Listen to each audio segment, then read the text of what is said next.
Hello, welcome to Jason Old Millennial. My name is Jason. Speaking here in my basement in the great state of Kansas. And today I'm doing a live stream ranking my top 10 least favorite TV shows and my top 10 favorite TV shows or seasons that I saw this last year, 2022. I did one last Saturday for my top 10 of bomb 10 movies. Got quite a bit of comments on that. I'm sure I had a lot of controversial picks. I don't know. I'm hoping this list will not be as controversial to say. Anyways, we'll see. My bomb 10, some people might disagree with. We'll see. Anyway, so yeah, thank you anybody. I just kind of did this on the spur of the moment. So I don't know. Maybe nobody will watch this live, but hopefully you're watching this after the fact. And if you don't know, it's been kind of a rough week for me.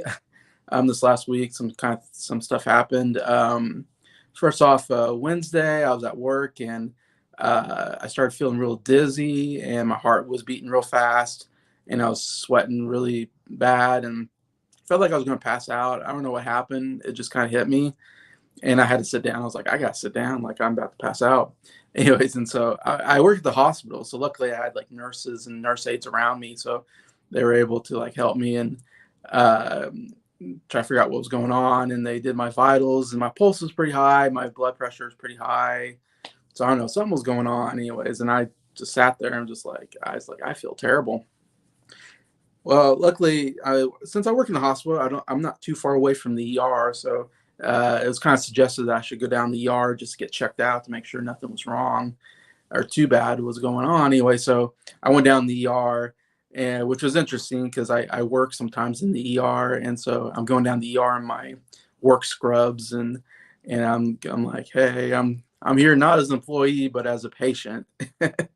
Anyway, so and I told them what was going on, and so they got me in fairly quickly, and next thing I know, I'm stripped down. I got I'm hooked up to a heart monitor thing, and they're doing EKG, make sure my heart's okay, and gave me an IV, give me some fluids, and did a chest X-ray to see what's going on there. Because I think the thing I was most worried about is just my heart was beating real fast, and if you ever have your heart beating real fast, it's just a really not very good feeling. You feel like, what's going on with my heart? It's like I just want to beat out my chest. If you're not working hard, of course, if you're working, working out or something like that, your heart's gonna beat faster. But when you're just standing around, your heart just starts beating fast. It's like, oh my god, like it just does not feel good at all. Anyway, so that was what was going on, anyways. And so I was in the hospital or the ER for a couple hours, and the doctor came and said that I had something viral in my lungs, like pneumonia. So I had something like pneumonia or something. I don't know, and that was causing everything. So they sent me home, gave me some antibiotics to take. So I've been just resting at home, taking antibiotics, anyways, drinking lots of water. And I'm feeling like a lot better right now, feeling normal. My heart's beating at a normal pace now, it feels like. And yeah, definitely feel back to normal. I should be going back to work, I think, tomorrow. So hopefully everything's okay now with me. And hopefully that was just something that will go away. Hopefully, I don't want to experience that again. Anyway, so that's what happened health wise for me. Anyway, so yeah, feeling a lot better now. And then yesterday I woke up and I get all these messages that my Facebook account got hacked, and I was like, what?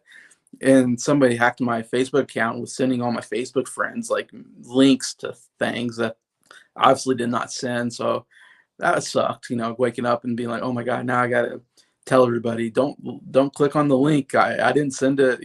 I got hacked. I had to tell a bunch of people that I got hacked and all this, and I had to go on Facebook and go through the security thing and like change my password and uh, kind of report it to the Facebook, and then they look at my activity and see what's been going on, I think. And so I did all the stuff that you're supposed to do to like secure the accounts. I'm hoping everything's okay now with my Facebook account, because I went through all that with Facebook, and so hopefully I got that fixed, and hopefully none of that will happen again. I feel really bad to anybody that got something from me that was a hack, and I hope nobody clicked on it. And I feel really bad if anything bad happened to anybody else on my account. I really hope that doesn't happen. And so I apologize if anybody clicked on that account. I hate that happened. I got hacked and all that, and I tried to get the message out as soon as I found out, I got hacked and all that. Yeah, and definitely, I never send anything out with a link on it. So if anything comes out from me that's a link, I mean, definitely don't click on it because I never do that anyway. So definitely makes me very wary about everything that comes on. I get messages from Facebook that not to click on anything from Facebook now because evidently I clicked on something and it was a hack anyways, and I didn't realize it. So I apologize to anybody. Um, let's see. Yeah, Sophie. Hey, Sophie. Hope you're doing well. Yeah. Um, when I get ill, I end up with hypertension. My heart beats out of the rhythm. It's scary. I have to lay flat for a bit. Yeah. Yeah, it's kind of scary. I did not look. I did not like having my heart beating fast. That is for sure. That's scary, bro. I'm glad you're home and healing up. Thanks, Norn. I appreciate that. And I have to say, big shout out to everybody that gave me well wishes because I kind of went on Facebook and was like, man, all this bad stuff's happened to me and the year just started. And it's like, this is a bad 2023 and it's only been like a week into the 2023 year. And I'm already like dreading this year. But thank you to everybody with the well wishes and really giving me some positive comments. And I really appreciate everybody being so nice to me and saying kind words. I really, really appreciate that. It helped me out a lot, getting through these kind of hard times this week anyway. So yeah, so appreciate that. When I had tons of scares as a child with asthma. Okay. I eventually grab it. But a couple close calls with not being able to breathe. Yeah, now that would be really bad, not being able to breathe. Luckily, I've never had shortness of breath really, or anything along that. My oxygen levels were good. And like they did an EKG on my heart, whatever, and my heart was fine. And they took my blood and my labs were fine. Like everything was fine except I guess I think I got like pneumonia or something, and I guess that caused it all. Thank you, Your Majesty, to Sophie. Don't forget it. Very funny, guys. Yeah, so that's just a little bit of what's going on with me this last week. So hopefully I get better. The next week, nothing bad will happen, and hopefully things will only go up from here. I'm hoping. Anyways, we'll see. But yeah, so I wanted to cover my bottom 10 TV shows and my top 10 TV shows of the year. Anyway, so I'll start with my bottom 10, go with the worst, and then end on a positive note. Yeah, so bottom 10, number 10, I put She-Hulk, Attorney at Law. And I put this here, but yet I don't really hate She-Hulk as much as like everybody else does. I think a lot of people have She-Hulk as maybe their worst show of the year, which I understand. Jacob Martin had one of the best rants I heard about She-Hulk, and he made a lot of good points. I was like, yeah, I kind of agree with a lot of what he said. The saving grace to me was that She-Hulk I thought was actually kind of funny, and I actually liked the fourth wall break. So I thought they did a pretty clever job with a lot of those. And I always like good fourth wall break humor and meta humor. I always kind of enjoy. And so I didn't mind that as much, I think, as other people. I thought the main actress, I thought actually was pretty good. I thought, like I said, I thought she was actually pretty funny in it. And I love the court stuff. I actually kind of enjoy like bringing on these different people with magical powers and then putting in the court. That was something unique. I haven't seen a show before, and I like a good lawyer show. Good back and forth lawyer debates and stuff. And so I thought that was actually pretty funny. Some of the cases that they had to take on. The problem with She-Hulk, I think, is the overall story arc. It seemed like they were building to something, a bad guy or something, trying to, take her powers or something. And they kind of hinted at it during the show, and at the end, they do this weird thing at the end where the plot lines just go nowhere and kind of end all of a sudden. And because they have this moment where she kind of walks out of the show and actually walks onto real life, I guess, and goes and talks to Kevin Feige, which ends up being just a robot, and kind of complaining about the show. So it was this very meta humor, like ultimate meta humor, like, and so I kind of get what they're going at. And I thought it was kind of an interesting idea. It was kind of funny at times, but ultimately, though, it kind of ruined all the storylines of the show, and the show ultimately didn't go anywhere. So I think that really hurt the show. in the end. Uh, and like I understand what they're doing, but yeah, I think it ultimately didn't wasn't good for them in the end. Like I said, and the ending was just very weird. I thought to the show, and I didn't get a lot what was going on. Hulk comes back with a son. I was like, what's going on there? Nothing's explained, and it's like I guess in season two, but I don't know if I want to watch season two or not. Um, yeah, and there's this bad guy that kind of comes up, and it's like, oh, maybe he's going to be a Hulk, but then he's not, and it was just really weird. And so ultimately, I think the storylines just went nowhere, and that ultimately made me put it here at number 10, just because overall it wasn't a very good cohesive story. And her as the She-Hulk is like not like the big problem is like the special effects weren't the greatest. She looked a little weird as this tall green lady, and she didn't even look like the Hulk. The Hulk, when like Bruce Banner turns the Hulk, he's like this humongous dude, very bulky, muscles, all that stuff. She-Hulk just looks like a tall green woman. Like she doesn't even look that strong or anything. I know she's like got super strength, but it's like I was like, okay, she's just like this tall green lady. Like it's not that interesting to me. And they even have this weird storylines of like guys like her when she's a She-Hulk, but there's one guy who's like attracted to her as the She-Hulk, but not attracted to her when she's just her normal self. And I'm like, that makes no sense. Like, because she's an attractive woman when she's just, Jennifer or whatever, Jenny, I think her name is. It's like she's an attractive woman I think any guy would like to date. But I would never want to date a tall green woman. That doesn't attract me at all. So I didn't get that at all. Like people would be attracted to a tall green woman. I don't know. But yeah. So there's some stuff like that didn't work. And then there's some humor that was a little cringy as well. I think we all know what I'm talking about. There's a what do you call it, twerking scene that was a little like, oh my God, like I didn't need that. But yeah. So it's not totally terrible. I like Wong. When Wong shows up, he's funny. And I like the episode where Daredevil shows up because I'm a big fan of Daredevil. And I'm excited for the new Daredevil series on Disney Plus because I thought the Netflix Daredevil series was really good. And it was cool to see Charlie Cox come back into that character. I think he did a really good job. Let's see. We'll watch this on catch up. Stupid headache. Oh, I'm sorry, Sophie. Darn headaches are terrible as well. Definitely deserving. I didn't even want to finish She-Hulk. Yeah, I think a lot of people wouldn't disagree with me on She-Hulk. I got pretty bad reviews overall, if I remember right. Anyway, so that's number 10, She-Hulk, Attorney at Law, season 1. Number 9 is kind of an interesting one. I put this here, even though the show's still currently going on, and that is Willow, season 1, which is currently on Disney Plus, and they're like 6 episodes in, maybe, or something like that.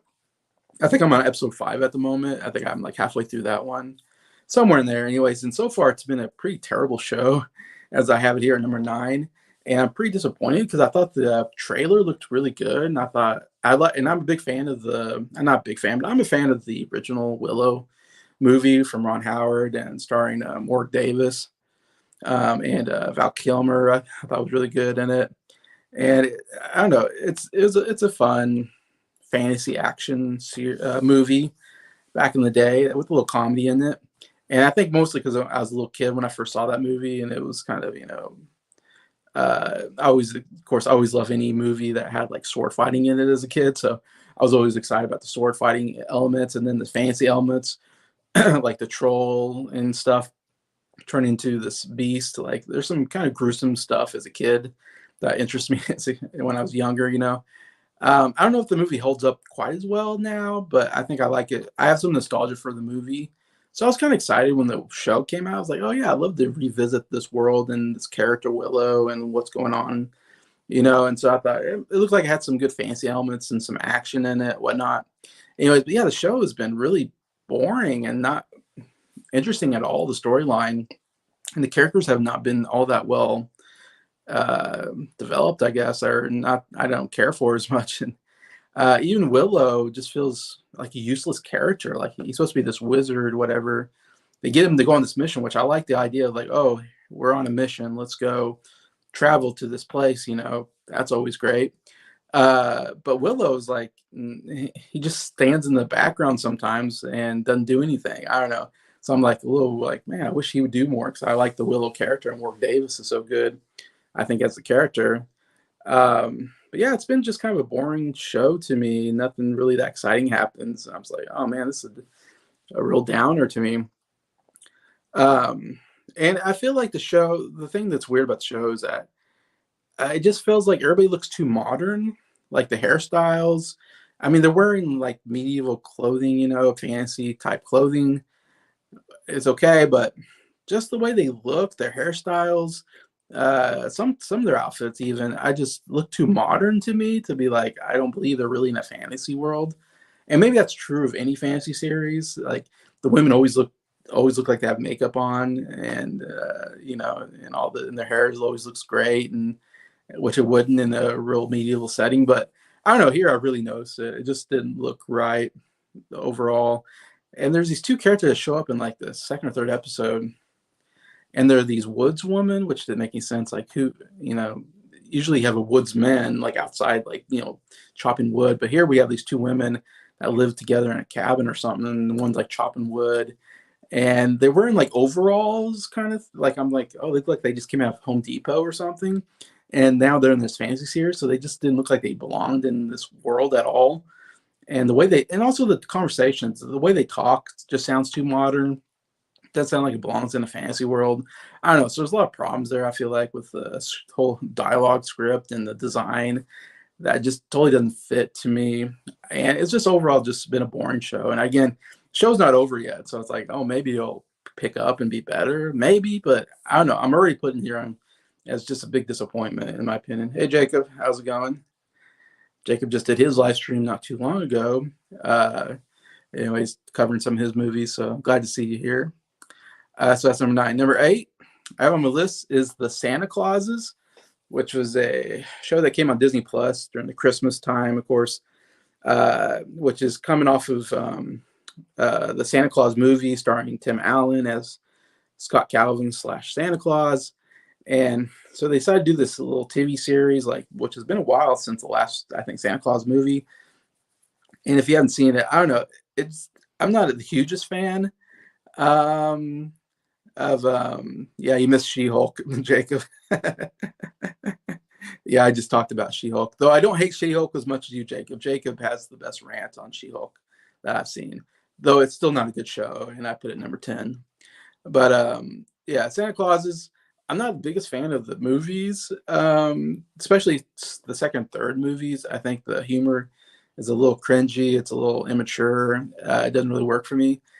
Anyway, so they come with this TV show, and I thought the trailer actually looked not bad. Like there's some funny moments, and like maybe the funniest moment is in the trailer when he's basically quitting the Santa Claus, and so he's trying to find a replacement for Santa Claus, basically, so he can go and have like a normal life with his family. He has a wife and 2 kids now.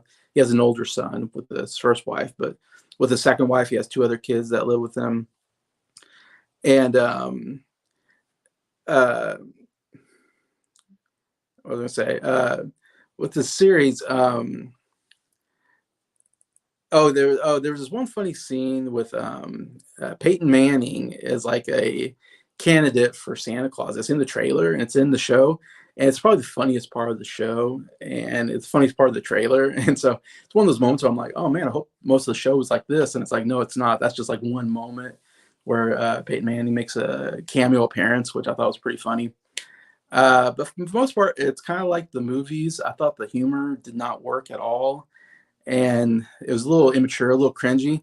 I especially never liked the elves. The elves are like kind of supposed to be like little kids, kind of. I don't know if that, not real little, but I mean like preteen kids are the elves, and they're in charge basically. Back in the day, it was Bernard was like the head elf, though he wasn't really like a preteen. But most of the elves are like preteens, and most of them are just terrible actors. Like in their attempt at humor, it just is. I'm like, oh, that's a really bad attempt at humor.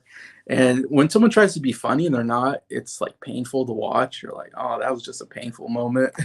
And this show has a lot of those moments where I'm like, oh, they're trying to be funny, but they're not.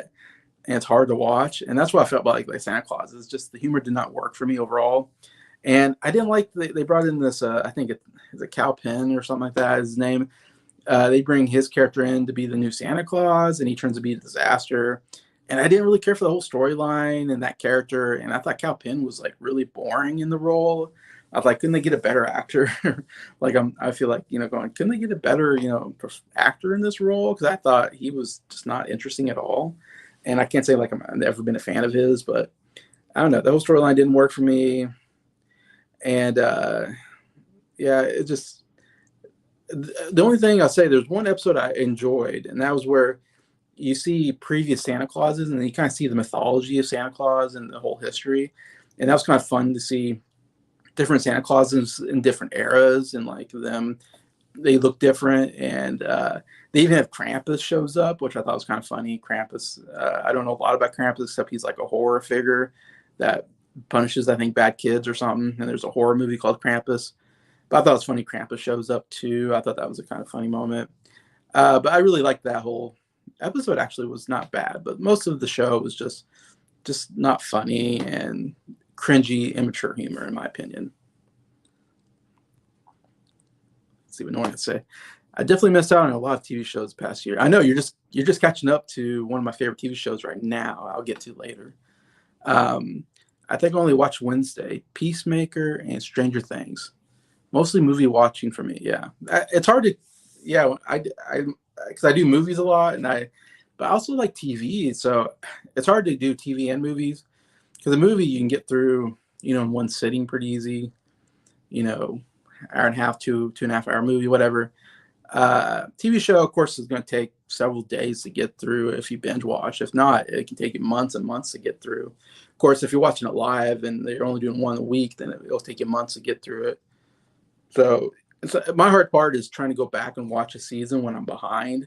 It's hard to catch up because you feel like you're so far behind the show.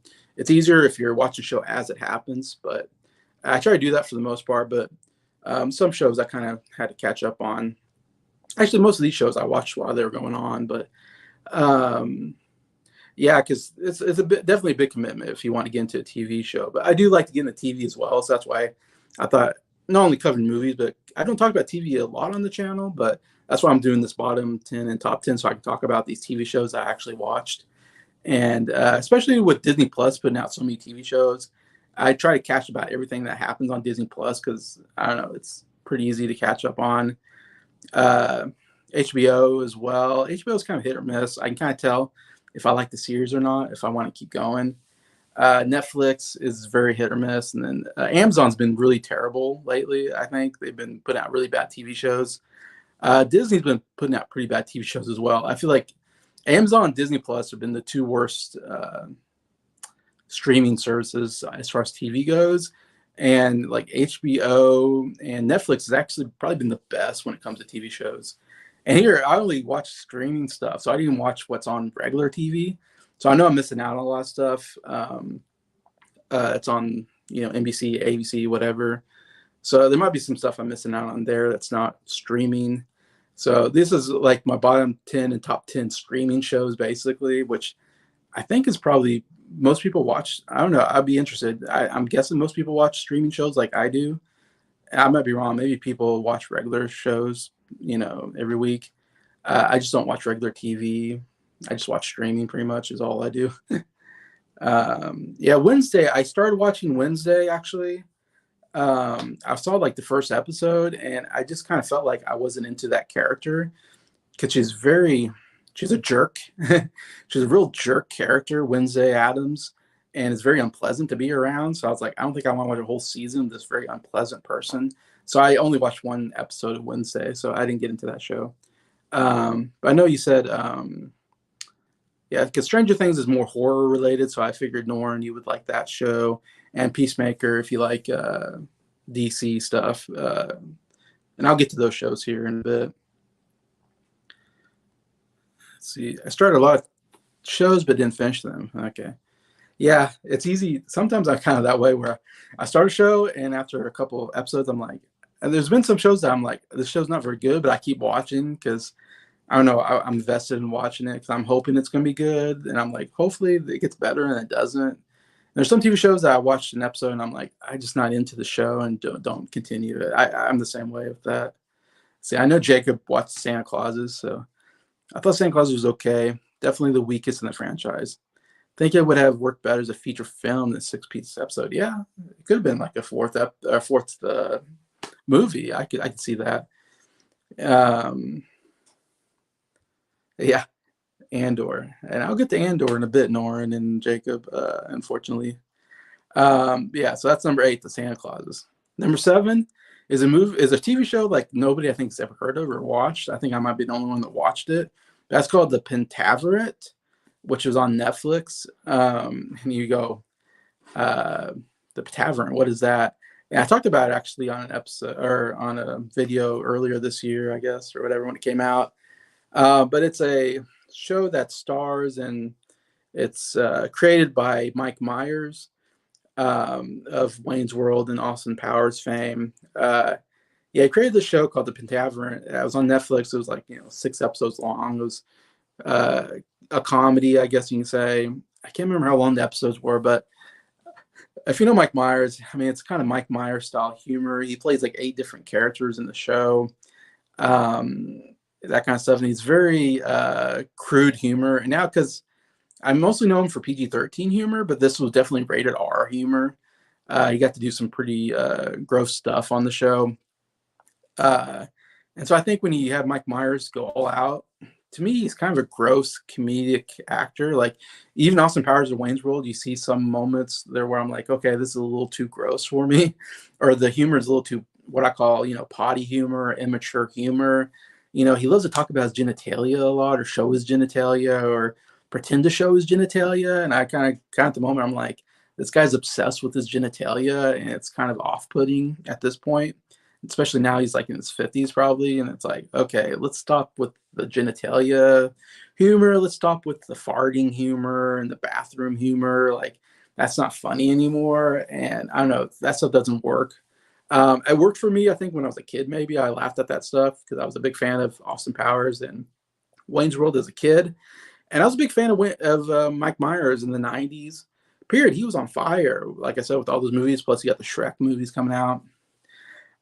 He then kind of disappeared because I don't know, I know he kind of quit the movie business and just wanted to raise his kids, I think. But he also made a bunch of bombs. I feel like the first one was The Cat in the Hat was a huge bomb, and I feel like that was the beginning and the end of Mike Myers. He kind of disappeared, and then he came back and he did The Love Guru, which was another horrible movie, and it really bombed. And I think at that point, everybody's like, oh, Mike Myers is not funny anymore. He's over now. And so he really disappeared for a long time. And you see him like in bits and pieces of movies like Inglourious Basterds. He shows up and just little stuff like that. So this feels like he's trying to make a comeback with this show. And it just did not work. The humor, again, did not work. There's some scenes of like naked men in it, which was off-putting to me. I guess I don't like to see naked men, and so I was like, oh, this is this is not my kind of humor. Even Mike Myers is like totally naked in the movie, and I was like, I didn't want to see Mike Myers naked. I'm guessing that was him, unless it was like a body double or something. But I'm assuming it was him. But I didn't want to see that. And there's like just really unfunny humor, like there's a Bigfoot that was walking around this place and he defecates on the floor. And it's like, that's not funny to me. And I even talked about what the show's about. The show's about, there's 5 like geniuses or guys that run the world basically. They're like the secret organization called the Pentaverate. Pent, I think, means 5. So there's like these 5 guys and one of them dies. So they pick a 5th one. And it kind of goes through the process of them picking a 5th guy to finish this secret society, the Pentaverate. And yeah, they basically like come up with. They're supposed to be good though. They come up with like solutions to like global warming and the internet. They like created the internet, I think, is something they say. So they're like these guys, and they're from different countries, and they're all played by like Mike Myers in different makeup. So you have like this old British guy, you have this middle-aged like American guy, and you have this Russian guy who's maybe the most annoying character in the whole show because he has this thick Russian accent and he's just not funny. And anyways, and then he also plays a Canadian reporter who's trying to uncover this secret society, the Pentaverate. and so we follow him as he kind of infiltrates this place, and he's just not that funny in that. And he also plays like a conspiracy theorist from Virginia, which is kind of funny. I know Jacob Martin, you're from Virginia, and he's from like Norfolk, Virginia, or something like that. And he's just like this crazy conspiracy theorist that's also played by Mike Myers. And yeah, it's just really bad humor, I think, overall. There's some funny moments here and there, but for the most part, the really bad jokes just really stand out. Like, oh, this is just a really, like I said, cringy, gross humor that I just not for me. And I think the show really bombed. I don't think anybody watched it and didn't do very good. And so I'm afraid Mike Myers tried to make a comeback, didn't work. It reminded me of the Love Guru type humor. That just does not work. Yeah, if you know Mike Myers, he always loves playing multiple characters and like Austin Powers and stuff. Yeah, he plays like 8 different characters, so he plays almost all the main characters of the show. So, and not very well done, I think. And I don't think his humor just doesn't work anymore. Maybe I don't know. It's too bad because I loved him in the '90s. I thought he was great. One of my favorite coming out Saturday Night Live. I was a big fan of. So, but yeah. So number 7, I got the Pentaverant. Number 6, I think people really disagree with me here.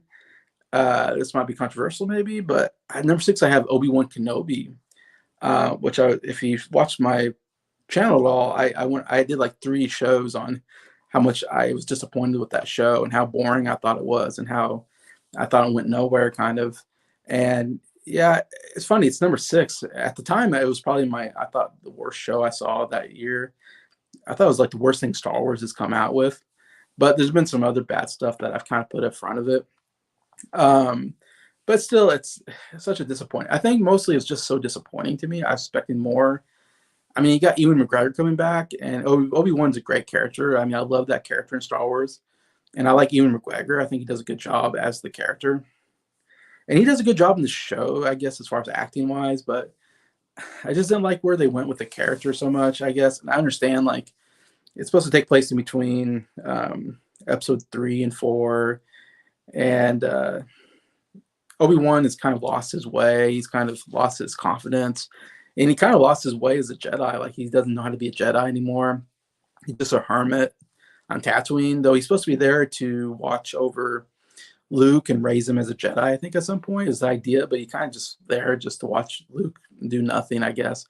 But I don't know. I didn't like the way they took the character, though. I know they're doing that. So he had a character arc where he went from not having any confidence to having a lot of confidence, or not a lot of confidence, but starting to become somewhat more like the Obi-Wan we know in episode 4. I don't know. That's not the show I wanted, I guess. And that's why I didn't like it. I was more interested in seeing Obi-Wan being a badass and just, going on town on people with a lightsaber. I guess that's what I wanted to see. And he had some moments, but they never went there. Like, they bring in these Inquisitors who are basically like Siths. They have the red lightsabers and they have, Sith powers, basically. So I thought there's some moments where we could have some cool lightsabers between Obi-Wan and the Inquisitors, or I thought maybe they bring in some other Jedis and we'd have some. I want to see more lightsaber battles, and just we didn't get very many of them, and the ones we got I didn't think were that good, and so I thought there was a missed opportunity there. And I was disappointed with all that. Like, I want to see a cool Obi-Wan, just like he is in the Clone Wars. I thought he was great. I want to see that Obi-Wan, I guess, and I didn't get that. But the whole show, it all deals with Princess Leia as a little kid being kidnapped, and Obi-Wan has to save her, basically, even though he's not supposed to leave Luke. He leaves him just to go, because she's important too. So he goes to save her from being kidnapped.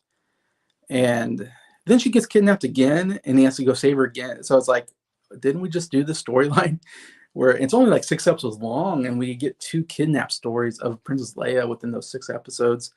So it's like, okay, it just feels like you guys didn't know what you're doing or had any ideas of what to do with the show. I don't know. It just went nowhere. Princess Leia was kind of an annoying character overall. And I know she's just a little kid, but I have to say I have to tell you the truth. I thought she was annoying. I didn't hate Reva as much as other people, but she did come kind of annoying towards the end, and her character arc wasn't that great, I didn't think. And the most annoying thing I think about the TV show is that people are getting stabbed with lightsabers and not dying is baffling to me. Because I thought the whole idea is you get stabbed with a lightsaber, you're probably going to die. It's pretty bad to get a lightsaber to go right through you. But we're seeing a lot of cases where people are getting stabbed with lightsabers and even cut in half and coming back. Darth Maul gets cut in half, and we've seen him come back. Except for Qui-Gon Jinn, he gets stabbed with a lightsaber and he's dead. It's like, oh, no coming back from that one. But Reva, I think her name is, in the show, we see her get stabbed as a little girl by Darth Vader, or Anakin Skywalker stabs her as a little girl, and she evidently survives because she's an adult now. And then she gets stabbed again in the show. That's like a flashback. But then we get her stabbed in the show by Darth Vader, and she's fine. In the next episode, she just brushes it off, and I'm like, really? And then there's an Inquisitor guy. I'm spoiling things. I'm sorry, but there's an Inquisitor guy who gets stabbed in the beginning by Reva, and he comes back at the end. So I'm like, oh, that guy didn't die from a lightsaber stab. Like, so do lightsabers? Do they hurt at all? Can you kill someone with a lightsaber? Am I just missing something there? I don't know. So that's annoying to me. I think people that get stabbed with lightsabers should die. That's my opinion. And I think when people die, they should just die. They should not come back to life. And I'm always against that, coming back to life. For the most part, there's a couple cases where it does work. I shouldn't say that, but for the most part, when you die, just die. Let's have that in your character. That's the way it should work. Or it just gets annoying. Nobody dies. Everybody comes back to life. Or everybody, you should die, but you didn't die for convenient reasons. And I don't know. All that stuff. I just thought it was a very disappointing show, Obi-Wan Kenobi. So I'll put it here at number 6 on my list. See, Jacob has some more. I know Mike Myers is mainly for Wayne's World and, of course, Shrek. Oh, you haven't seen Austin Powers? You know, Austin Powers doesn't work as well to me now as it did when I was a kid. Because, like I said, his humor is very gross, bathroom humor, very immature. And so, but I do love the parodying of James Bond. The James Bond parodying is very funny. And like the Dr. Evil character, I think is a really funny character. It's my favorite character in the show because he does such a good job parodying Blofeld from James Bond series. So I do like that about it. But the humor doesn't work as well for me. And Wayne's World the same way. It's got good points, but that definitely has some immature moments that I don't like. But definitely his two biggest things. Shrek, of course, is definitely a classic, animation classic. I don't know if you watched the How It Should Have Ended videos. Yes, I did watch that in the recent video. They did on the Obi-Wan show, pokes fun of the whole lightsaber. Yes, I did watch that.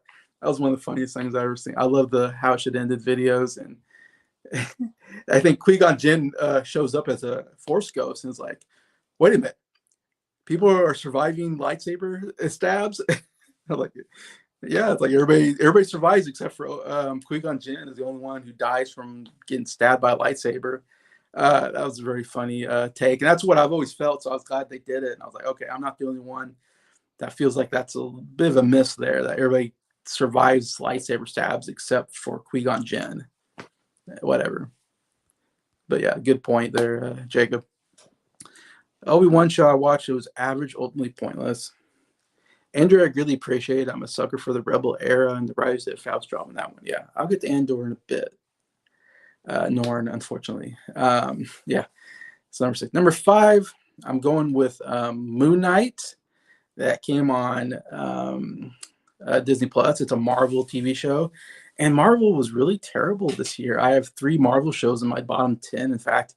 And like I said, I have like 2 Star Wars shows in my bottom 10. Star Wars and Marvel, I thought was kind of terrible this last year. I hope they really bounce back this year with Mandalorian and Ahsoka. I think should be good. So I'm hoping that comes out and at least Star Wars will get better. Marvel, I'm still not sure about. I think Loki season 2 and the Secret Invasion is coming out or something like that. So we'll see. Hopefully it can be better. But Moon Knight is kind of this, again, it's like this like BC level Marvel character that I know just very little about. I've seen him in the comics actually when I was a kid. I think I had a Spider-Man comic and he showed up. I always thought he looked cool. He looked like this white ninja. He had like this white hood. and he has the kind of this white ninja looking outfit, and you can't see his face.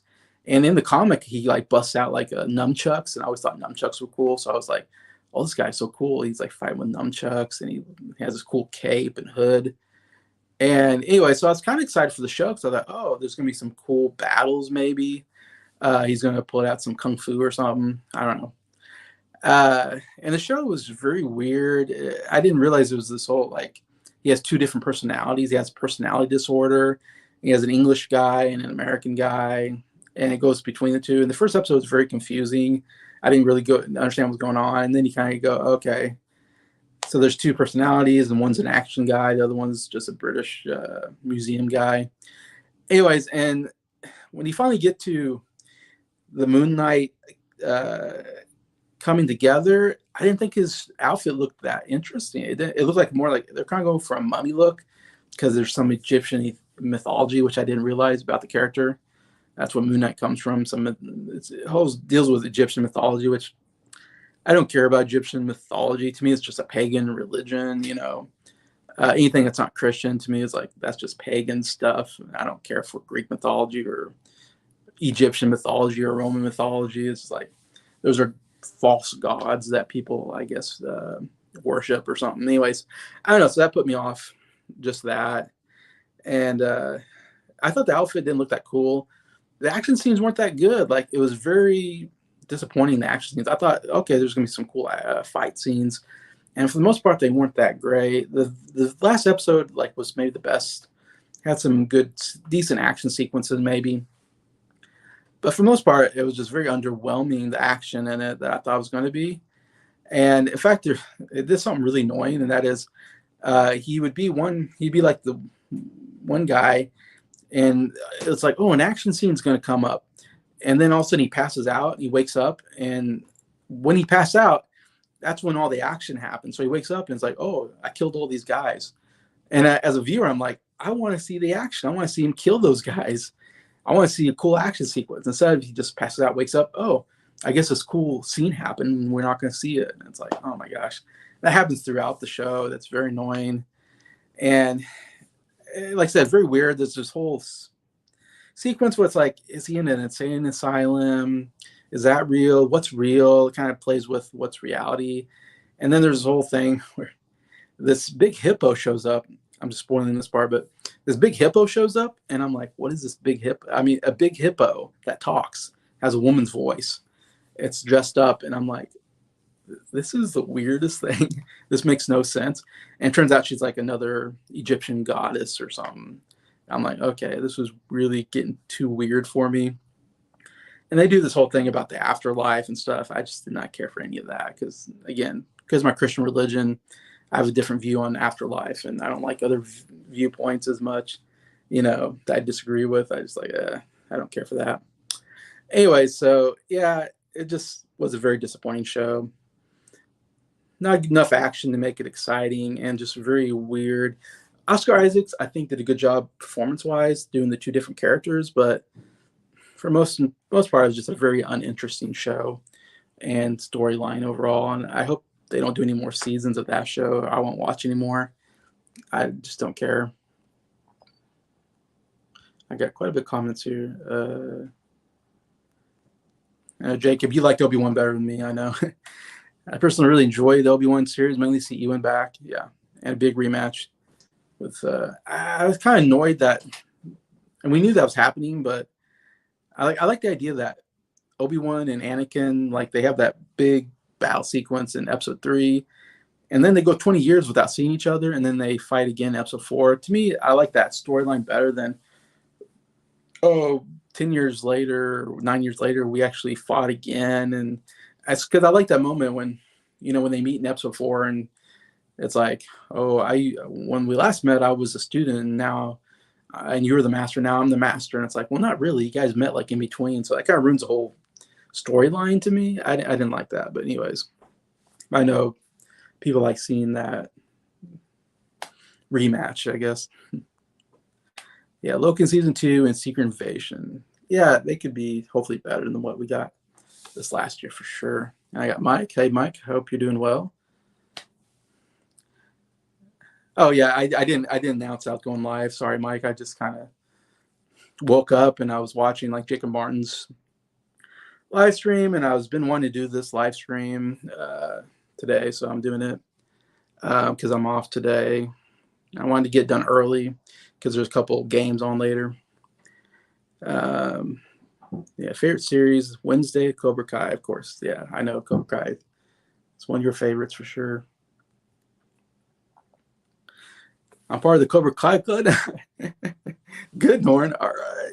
Yes, Cobra Kai is awesome. I will get that in my top 10 favorite shows for sure. Let's see. I respect the show for doing something different. Enjoyed the exploration of the two. Oh, about Moon Knight personalities. Final episode was terrible. Yeah. Yeah, it wasn't the best ending. Felt like 2 episodes crammed into 30-minute finale was no payoff. Yeah. And I got Josh. Hey, Josh. Hope you're doing well. So that was number 5, Moon Knight. Number 4, I have Miss Marvel, which is another Marvel show called Miss Marvel. And I can't say I have a lot to say about the show, just that I was really bored with the show. And again, it's I never heard of this character, this Miss Marvel character. And again, it's covering like this teenage girl and her teenage problems. And I just never like shows or movies where it's like explores teenage girls and their problems. I just don't care for that storylines. I mean, some of the family members are kind of funny in the show, and the dynamic that she has like this strict religious family. I kind of understand that because I come from a religious family as well, though different. Though she was Muslim and I'm Christian, so I get kind of those aspects of it. But I don't know. I was just totally uninterested in the character and the show and the storylines, and just ultimately was really bored with it. And it's just a character I didn't care for. It was like this is just a CD level character. I guess I never heard of.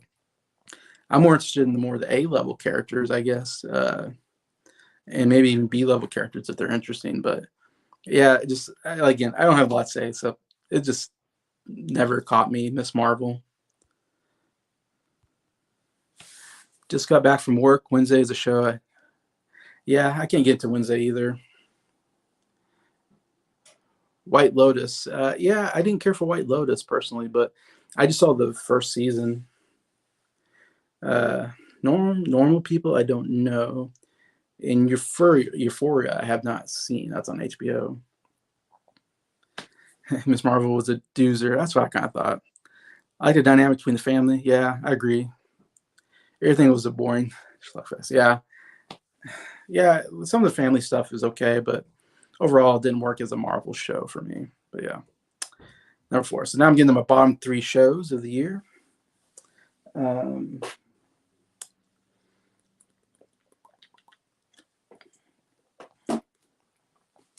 Let's see. Jacob says something here. I like Miss Marvel overall over Moon Knight. Oh, he liked it better than Moon Knight. It's not great. I didn't care for the villains, but I do like the main character and the family. Yeah, I kind of agree with all that. But yeah. Number 3, I got Rings of Power. I don't know if it's called Lord of the Rings of Power, but it was the big Amazon TV show in the Lord of the Rings universe, though it basically covers like the appendices of, I think, the Silmarillion or something like that, because they don't have the rights to the actual books. So it's obviously takes place like way before Lord of the Rings and all that. And you have Galadriel in there as a younger person or young woman, and what's his name? The other elf guy shows up, and basically all new characters, of course. But it was just it looked really nice. Like it was $1 billion show, and it did look like Lord of the Rings. Like it had the Lord of the Rings design look, from the buildings to the costuming to the weaponry, whatever. It did look like Lord of the Rings, which I liked, and the music was good, and the makeup was good, like the orcs and stuff. Ultimately, I was just really bored with the show. Again, it's like that's not real good analysis, but I don't know what to say. I was just really bored with the show. Ultimately, I didn't feel like it really went anywhere. There's so many characters that came in, and even Galadriel was not that likable of a character. She was a little more angsty, I guess. and a lot of storylines going on. My least favorite was I call them the hobbits. I guess they call them hardfoots or something like that, but they're basically like hobbits, but they're like, they move around a lot. And they was just so boring. Anytime they were on the show, I was like, I'm really bored with these characters. Um, and there's this. I know it's supposed to be like Gandalf comes in, and that's all weird the way he comes in and like a meteorite or something. And I don't know. I guess he's supposed to be Gandalf, but he doesn't show it yet. He's kind of just this weird, confused guy that does weird things. But um, yeah, ultimately, it's a $1 billion movie or show that looks good, but story wise did nothing for me. And yeah, it was just there's some action sequences that are okay in it, but just not enough to excite me or interest me. And pretty big disappointment. I have it at number 3 for goodness sakes, because I think it's just a big disappointment. Bringing back Lord of the Rings and doing that with it and just making it a boring TV show. I don't know. It was just a big disappointment. So that's why I got it here pretty low on my list. Rings of Power. I guess it was just hard to get through. Like I got through the first 2 episodes, and after that, I was like, man, this is a real hard to get through show, and it was kind of a slog to get through. I never watched The Rings of Power. But I had a feeling it would come close. Yeah, doesn't come close to the movies. Moon Knight. Yeah, that could work actually. I just made that up. Trademark that for Marvel. Moon Knight's cousin. But anyways, that's number 3. Number 2, and I'm sorry to Norn. Norn loves this TV show. Jacob Martin will agree with me though, and that is Andor, number 2. And it was just a really boring TV show.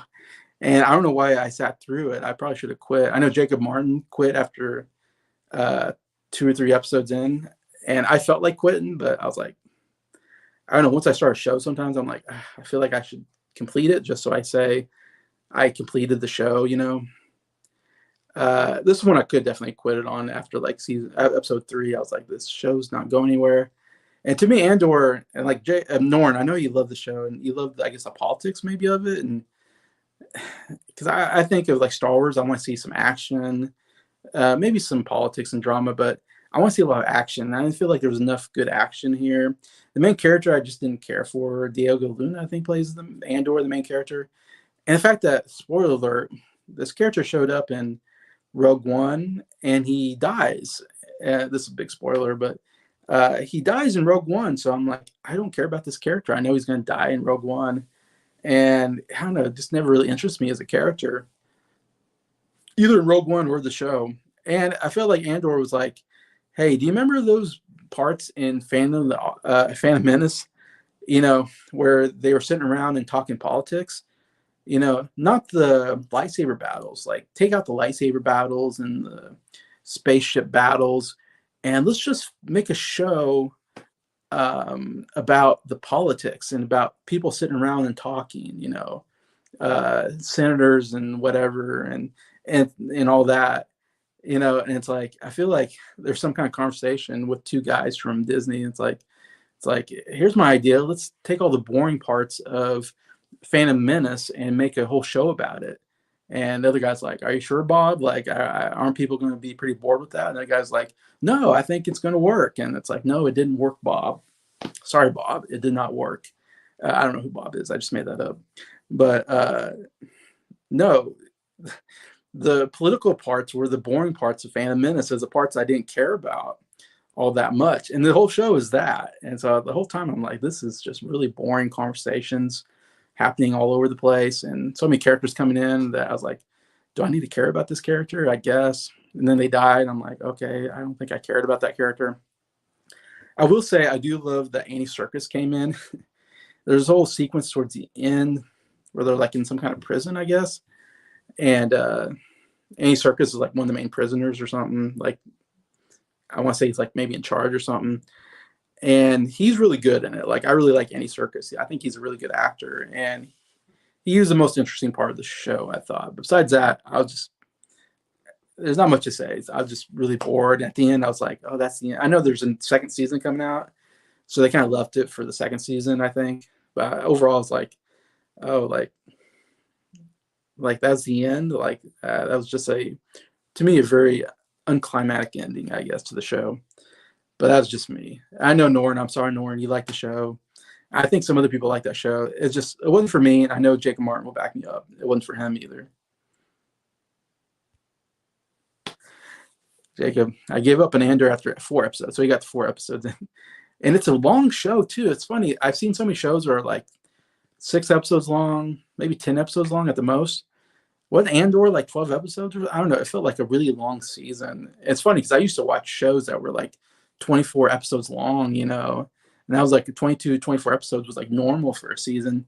Nowadays, if there's more 10 episodes in a season, I'm like, wow, this is a long season, which is crazy. But I always felt like Andor like lasted a long time. I'm like, is this show ever going to end? But yeah, I gave up on episode 4. Every episode put me asleep.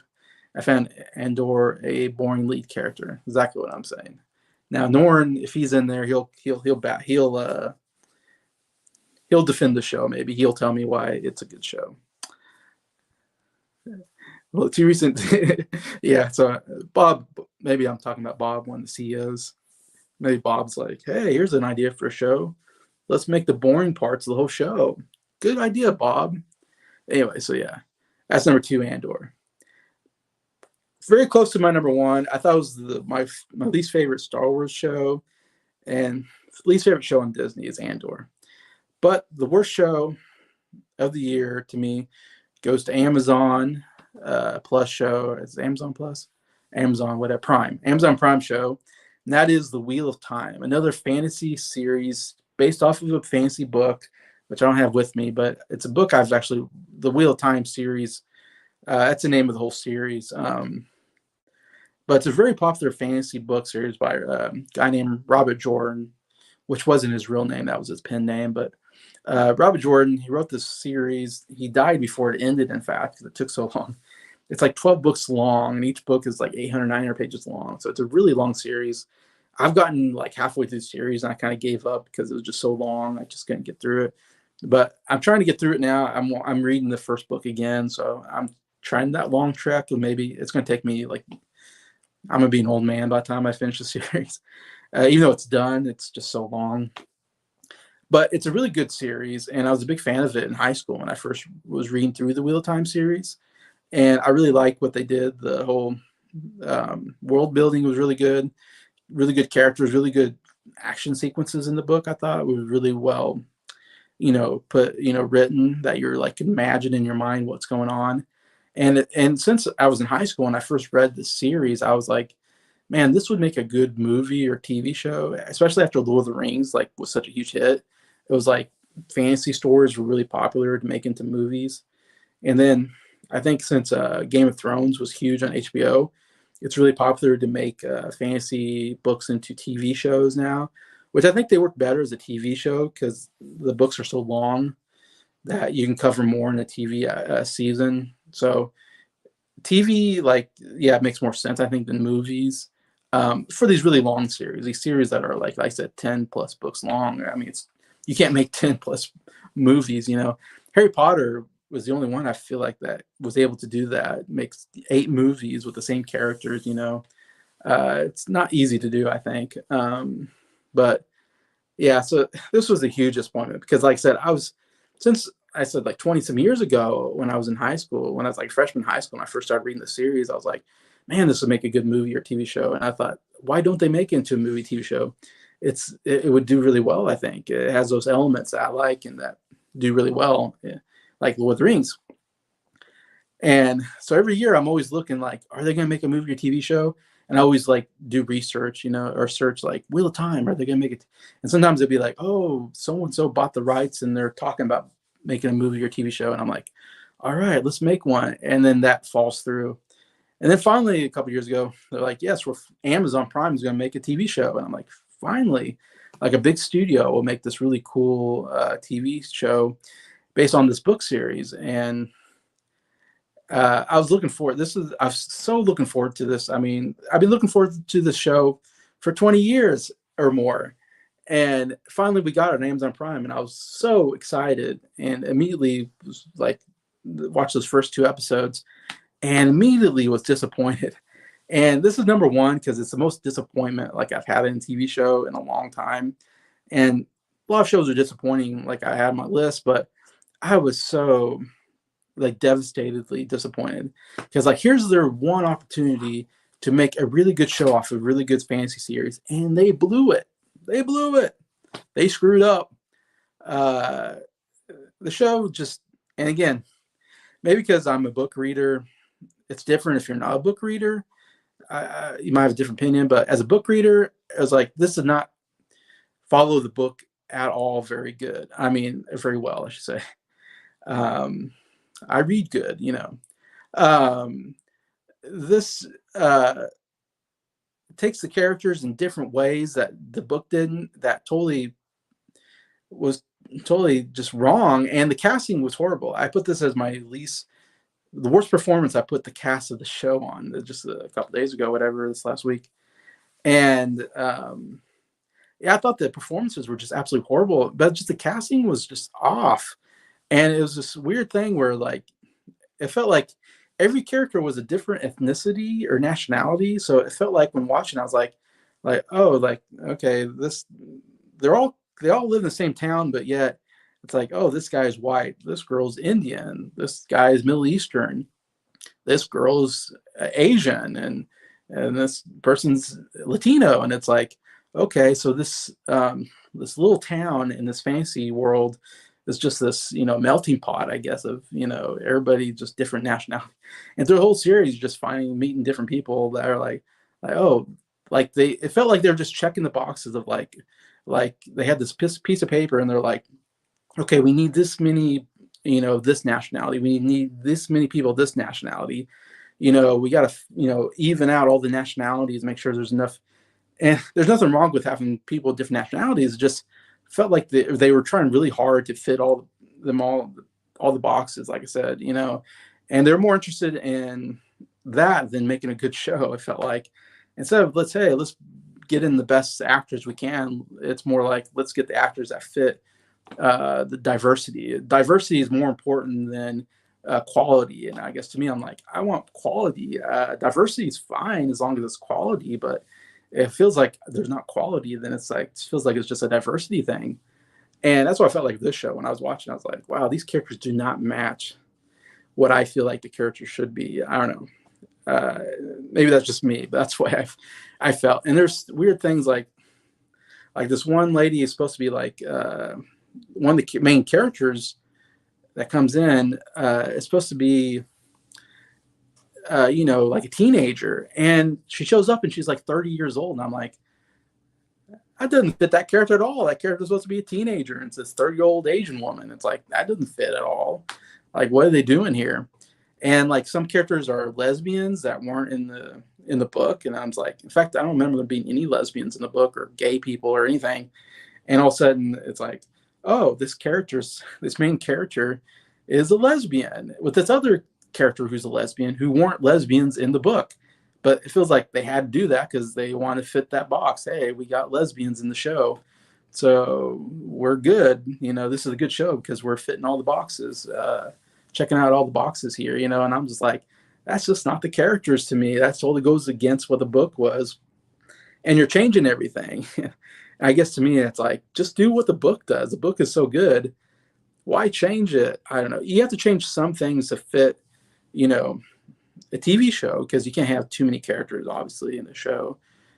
Sometimes you have to, you know, write it so there's not as many to remember, or you have to concise it down to fit a TV show because the book is so long. You know, you have to concise it down a little bit to fit the TV show. I get that. But the way they changed the characters was just so off to me. And it was really terrible. And there's character moments that don't happen in the show that happen in the book that are so good. I'm like, oh, that's a great character moment you totally didn't do. And you totally screwed that character up. And there's some characters that even died. I'm like, that character doesn't die. That's a main character that's in the next book. And so I'm like, what are they doing here? Unless that character comes back to life, who knows? They could do all that kind of stuff. But yeah, it's just so many. I have so many issues with the way the show did everything different than the book. And I know I should just judge the show on the show. even that, I would say the show was boring, and I thought the costuming wasn't even that good, and I think the performances were terrible. So, I mean, it's hard to differentiate the show from the book, but I think even then, I think the show was terrible. But I think the show was really, really terrible when you consider how good the book is. And so that's why, to me, The Wheel of Time, the worst show of 2022, and maybe the most disappointing show of my life. And it kind of makes me angry that they did that to a show I had so much promise, of a book series that had so much promise. And again, I've been excited for the show for 20 years, and this is what I get. And I'm like, man, what a waste. It's too bad. It's like, I can only hope the show bombs and someone else gets the rights and they make the show right. I don't know if that'll ever happen, but like I said, Amazon was really terrible this year. Rings of Power and Wheel of Time, both in my bottom 3 shows of the year. And I didn't watch a lot of Amazon shows, so maybe that's just me, but those 2 were ones I was excited about and totally disappointed.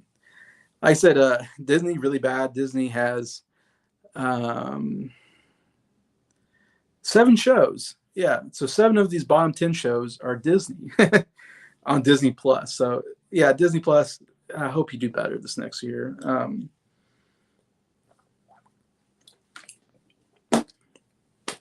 They fired that CEO, and they'll get someone in that knows what they're doing. That's what I'm hoping. And then on top of that, you have Strange World and Lightyear that were bombs.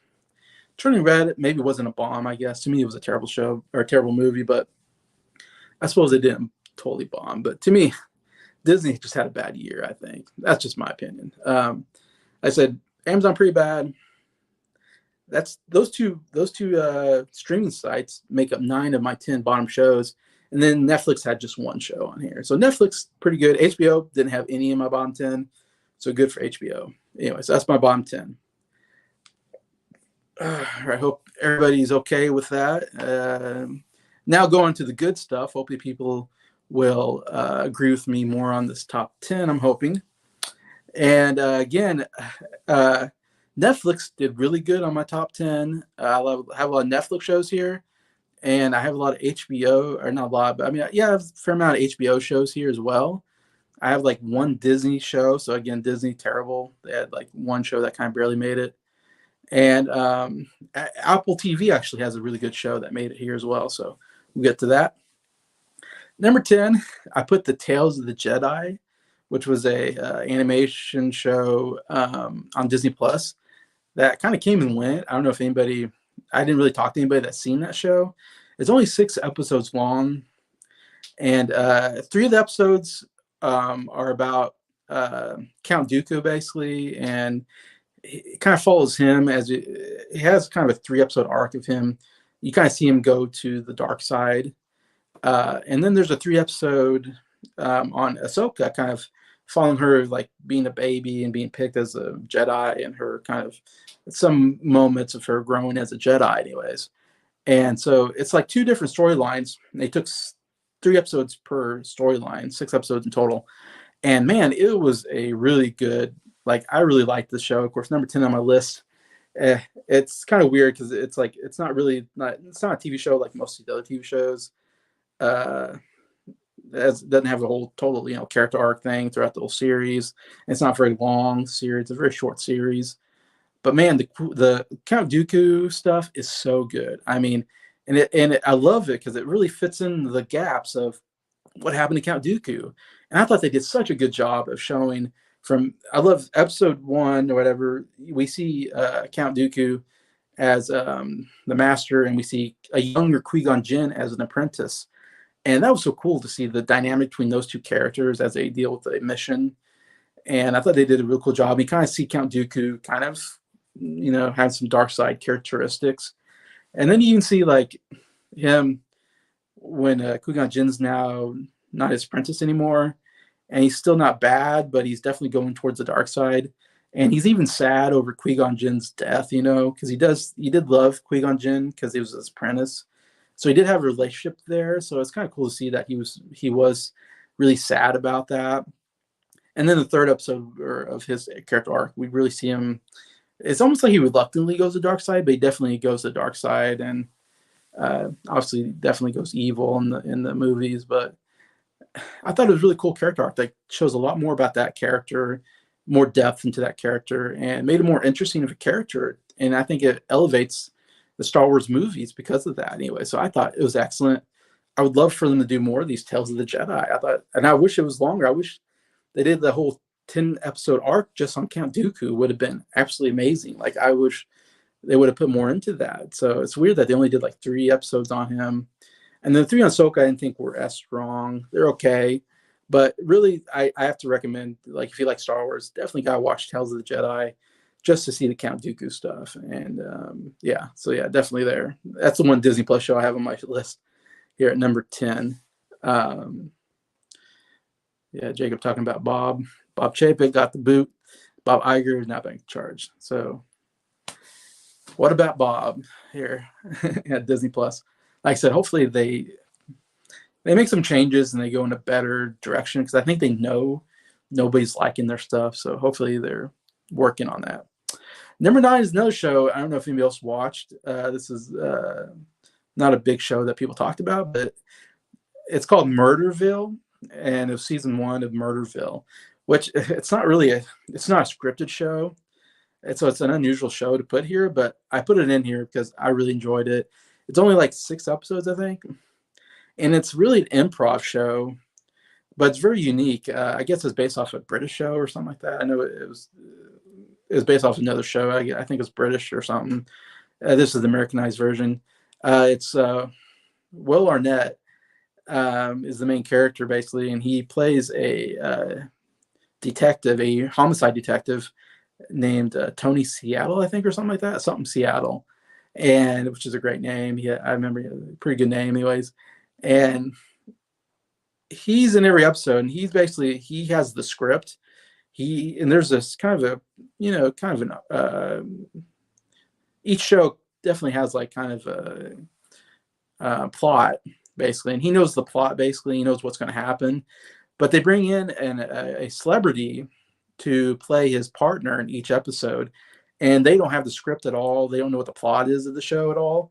So they're totally improvising everything they do. And so they're just reacting to what's going on around them. And so it's kind of interesting, look into seeing different celebrities, mostly comedic, who have improv skills, and seeing how they can work in a scene that they don't know what's going to happen, and if they could still make a funny scene. And it's definitely a funny show. And like the first, I think, one is Conan O'Brien, which was really good. Like I really like Conan O'Brien. What's his name? Nanjiani. Kumail Nanjiani was a good episode when he came in, and also the last episode I think was Ken Jeong, which was also very good. Those are 3 very funny actors. There's one with Marshawn Lynch, who's a football player that I didn't care for as much, and there's 2 other actresses that were in there that I didn't care as much about, but it's still a very clever show. I love improv. I love Saturday Night Live, like stuff like Saturday Night Live and Whose Line Is It Anyways? So I love any show that has improv in it. I'm like all aboard on it. And Will Arnett is seriously very funny in the show. He's very, over the top, this over top character, and he does such a good job of putting the celebrity into these improv, where he forces them to improv. He's like, okay, he forces them to make a choice between something, and he says, okay, now give me this, now tell me this, and ask them questions and forces them to come up with stuff on top of their head. And sometimes it's hard to do, and it doesn't work all the time because it's mostly unedited. I mean, there's probably some editing in there. They probably pick the best stuff out of what happens, but you definitely get them. Sometimes they break character and they laugh, you get those kind of stuff. But yeah, I definitely, if you like improv at all, comedy, it's only 6 episodes long, but I would definitely recommend Murderville on Netflix. Anyways, it's a real fun watch, in my opinion. They also did a Christmas special called Who Murdered Santa Claus? And it was like an hour or 45-minute long, 50-minute long special they did on Netflix, actually. That's very funny as well, where it's all revolves around the Santa Claus getting murdered. This not the real Santa Claus, but like a small store Santa Claus getting murdered, and it has like Jason Bateman as like his partner, and then Maya Rudolph also comes in as a partner, anyways, and it's very funny, anyways. So yeah, if you like that kind of stuff, I highly recommend it. Murderville on Netflix. Jacob, I think Tales of the Jedi got overlooked. That's what I thought. No one talks about it. I thought it was a really good show because it came out around the same time as Andor. Yeah, because I was burned out in Andor, forgot to watch this one. Okay, yeah, definitely watch it, Jacob. I think you would like it. Like I said, if you like Star Wars, like I know you like it. Uh, yeah, I thought it was a really good show that showed some gaps that weren't in the movies that was interesting, anyways, and took the characters in interesting ways, I should say. So yeah, so number 9, Murderville. Number 8, I have Winning Time. I think the full title is like Winning Time, the Laker Dynasty or something like that. It has a long title, but I just call it Winning Times, which is an HBO show. It's the first season of the show, and it's based off of true events about 1979, 1980 Lakers, Los Angeles Lakers, the NBA team, and kind of covers Buss. I'm forgetting his full name, but the owner, he's the new owner of the Lakers. And 79, whatever, this guy named, his last name is Buss. Now I forget his first name. But he's very famous, of course. He's owned the Lakers for a long time. I think he's probably dead now. And I think his daughter owns it now, the Los Angeles Lakers, of course, which is one of the biggest NBA franchises of all time. You put that up there with Boston Celtics, probably 2 biggest NBA franchises. And I'm a big basketball fan. I'm more of a college basketball fan than NBA fan, but I do follow the NBA as well. I don't watch games as much until we get into the playoffs, and I watch the playoffs because the playoffs are actually pretty fun to watch because you got some of the best basketball players in the world playing against each other, and you get some great moments, of course. But this is a very interesting era. This is really when basketball, I feel like NBA really took off in 1979, 80 season. I thought basketball got so much better. And so I really like that they kind of started the show right when basketball was starting to get really good. And there's a lot of stuff I didn't know about the Los Angeles Lakers during this period that I thought was very fascinating. And I learned a lot. Though the characters are very over exaggerated from what I know. And but there's some interesting facts. I looked up the facts after I watched the show and like, was this really happen? And then I like would research and go, oh, this really did happen. This is very fascinating. I mean, first off, you got Magic Johnson this is their first pick in the NBA draft. Magic Johnson, one of the greatest basketball players ever play, and one of the best rookie players we've ever seen. I mean, he leads, and what's so big about it is that the Lakers at the time, like Buss, I didn't know was a new owner, which was interesting. Like he's the first time owner. Magic Johnson's now coming on the scene. Kareem Abdul-Jabbar is already, one of the great NBA centers of all time. And so we got this new rookie with this old veteran kind of, and that playing off each other. And then we got Larry Bird, who's like another fantastic rookie that goes to Boston Celtics. And so you have this great rivalry between Lakers, Celtics, Magic, Bird. I mean, it was just the 80s were so good when it came to that. And in the NBA, it was so good in the 80s because of that, because of the Lakers, Boston Celtic rivalry. And they would play each other in the championship multiple times.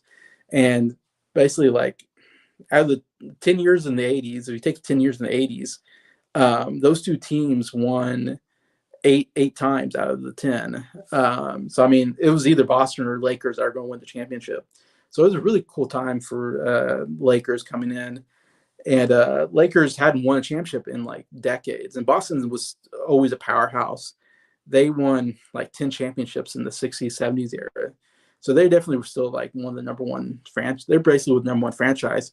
So we kind of see in the show the Lakers kind of building up their franchise and being one of the best. And they end up being one of the best, pretty much the best franchise of the 80s. They won 5 championships with Magic Johnson at helm. And of course, had Kareem Abdul-Jabbar, of course, and a lot of other great players. Like James Worthy comes in at some point. But the show just concentrates on the very first year, Magic Johnson's rookie year. And so it does highlight Magic Johnson a lot, and Buss, the owner, is kind of the main two characters of the show. and we kind of see a lot of how that all came to be, and how he made the Lakers so popular. Because I mean, you're in Los Angeles, so you have all these celebrities. So he really wanted to make the Lakers like a go-to place for celebrities, and he thought if celebrities come to the game, then other people are going to be excited about watching the game or about coming to the game. And he made it. We call them the Showtime Lakers. I mean, he made it a show. He brought in like Paula Abdul and the Laker girls. We didn't have Laker girls until that point, and the Laker girls are like really popular because there's these really good looking girls that dance. And Paula Abdul was like the original like Laker girl who coordinated all the dances for them. And so we even see that like, okay, now we got these like dancing Laker girls. We got these celebrities like Jack Nicholson coming in and watching the games, and yeah, we're putting on shows at halftime. So it's very interesting, like how the NBA was like really growing to this more showmanship type thing and just not a sports product. And that was very fascinating for me um, as a fan of that. And there's so many interesting things. Like, of course, the Lakers won the championship in 1980. And so Magic Johnson's rookie year, he wins the MVP. So, I mean, absolutely incredible year for Magic Johnson. So we see all that kind of conspire throughout that year. And so Buss, his first year as the owner, he wins the championship. And so it's really a fascinating time period. And there's all these interesting things that happen. Like they had multiple coaching changes during that season. And the original coach they had, really kind of invented this new type of basketball where it's more fast break basketball, where we're going to get it and go and try to score quickly and more often. And it made basketball just more exciting because more scoring opportunities. And Matt Johnson was so good because he was an amazing passer. He's 6'8", 6'9" point guard, which we've never seen before at that point. And he's just throwing these incredible passes. And got Kareem Abdul-Jabbar, of course, dominating the middle. And Lakers was just so fun to watch because of all these things that conspire. And so that's what I love about the show. And I didn't even talk about the show is really a comedy. You got John C. Reilly as the owner, Buss. I want to say George Buss or something like that, but and John C. Reilly, totally great. I like, of course, Jacob. You saw John C. Reilly in Talladega Nights recently. He was very funny in Talladega Nights, and he's an actor that can be very, very funny. He's also a pretty good actor, though. He's also an Oscar-nominated actor as well, and so I thought he totally nailed. I mean, I don't know if the real Buss was like this, but he was great though as the main kind of character, and very funny and really carried the show. And then the guy who played Magic Johnson did a very good job. He looked and sounded like Magic Johnson, and he looked good on the court. And they did such a good job casting because they had to get all these basketball players that look like basketball players but can also act, which is not easy to do. Either you have to get real basketball players and they can't always act, or you get actors who can act but don't look like basketball players. But they were able to find guys that look like the actual basketball players who actually did a good job acting. So I thought it was really great casting overall. And it's a really funny show, though. They do a lot of fourth wall breaks. They're constantly looking at the camera and stuff like that. So they did maybe too much. In fact, at times I'm like, are they doing this a little too much? Because it feels like he's always looking at the camera. But I did like some of that. I thought there's some good humor there with that. And overall, really good performances over the whole show, I thought. And again, maybe if you're like, I don't care about the NBA, maybe you wouldn't care about the show. But I feel like if you're an NBA fan, like Norn, if you're out there, I think you would like the show if you hadn't seen it. If you're interested in that era of basketball, because to me, if you're an NBA fan, this is a really, really good show. Or a basketball fan in total, I think you'll get a lot out of it, and a lot of interesting storylines. And it's a true story. That's what's so crazy. All these crazy things happen, and then you go, "Wow, that really happened? That's crazy." And so there's a lot of those moments in there that I really enjoyed.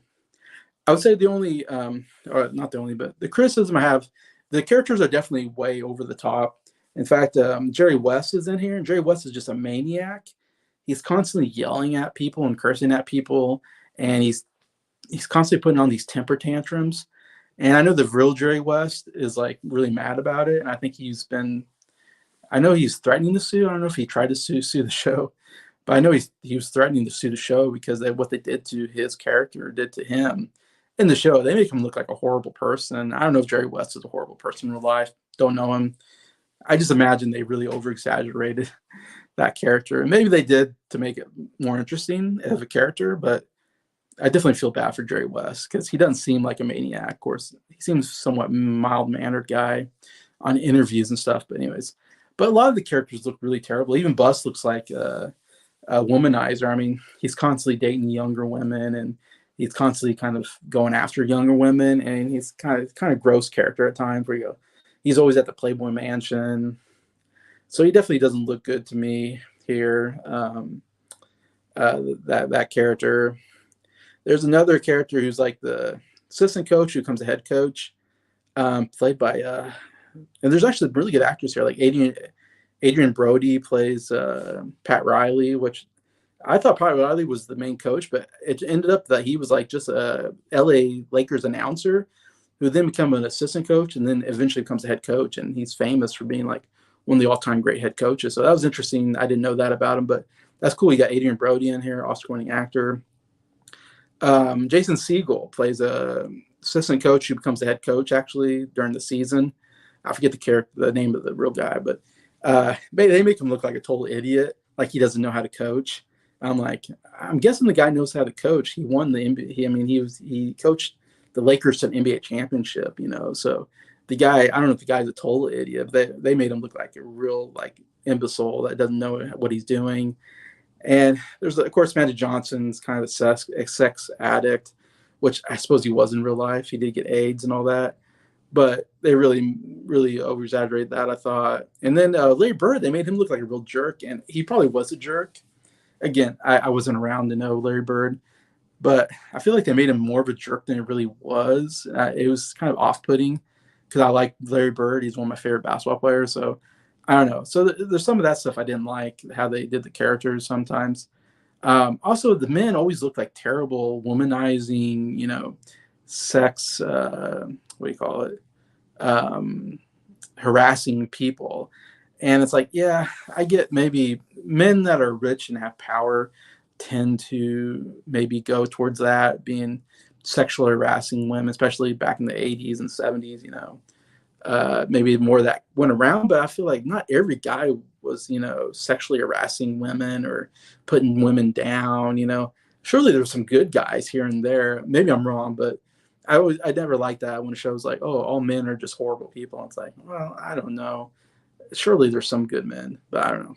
That was just some criticism, but overall, very interesting show, very funny, well done show. Winning Time, The Laker Dynasty on HBO. Number 8 on my list.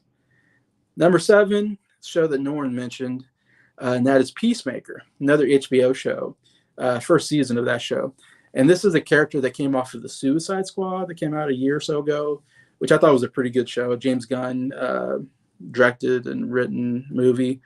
And one of my favorite characters was Peacemaker, who's played by John Cena, who I'm a big John Cena fan. He was one of my favorite wrestlers. And so I'm always interested in him when he's acting in movies to see what he's doing. And to be honest, he's kind of a hit or miss actor, I think.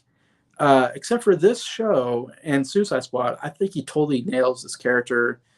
I think he's so good because he has a good sense of humor and he's a very funny character. But he's also, this bold, he's, jacked, because it's John Cena. So he's this jacked guy, he's like late 40s or something. And so he fits the, like I believe him as a guy who could, be, can beat people up, and he can do action really well, yet he's very funny. So I love that combination of action and comedy. And it definitely has that James Gunn feel to it. I think James Gunn wrote maybe all the episodes and directed most of the episodes, if not all. I think Garrett's making a joke here. Who's John Cena? I've never seen him in the movie because you can't see me. Yeah.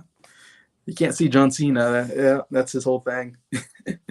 But yeah, he really good character, I think. And it has James Gunn's fingerprints all over it. And James Gunn just been nailing it lately with the Suicide Squad, with this show, with Guardians of the Galaxy Holiday Special. I'm really hoping Guardians of the Galaxy 3 would be really good because I'm thinking James Gunn, and then he's going to go to DC. I don't know what all he'll do in DC, but I love seeing him do more stuff like this because he has a very interesting style to him that I'm enjoying.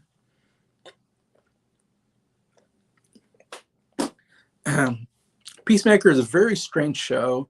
If you've seen the Suicide Squad, yeah, it's very weird. There's this weird alien creatures that are the bad guys, and it's very, very violent, very gruesome, bloody violence, which I don't always like, but it's so over the top here that I kind of enjoy some of it. Some of it's a little gross for me, but overall the action sequences are done very well, and I really love the main character Peacemaker. I think John Cena does a really good job here. I really hope. I'm really looking forward to more seasons with him as this character because to me, this is the best character John Cena has ever done. And so I think he should milk this for as long as he can.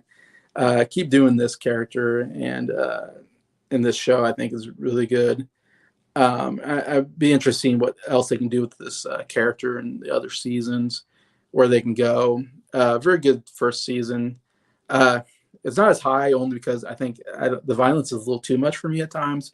But for overall, it's a very fun show to watch.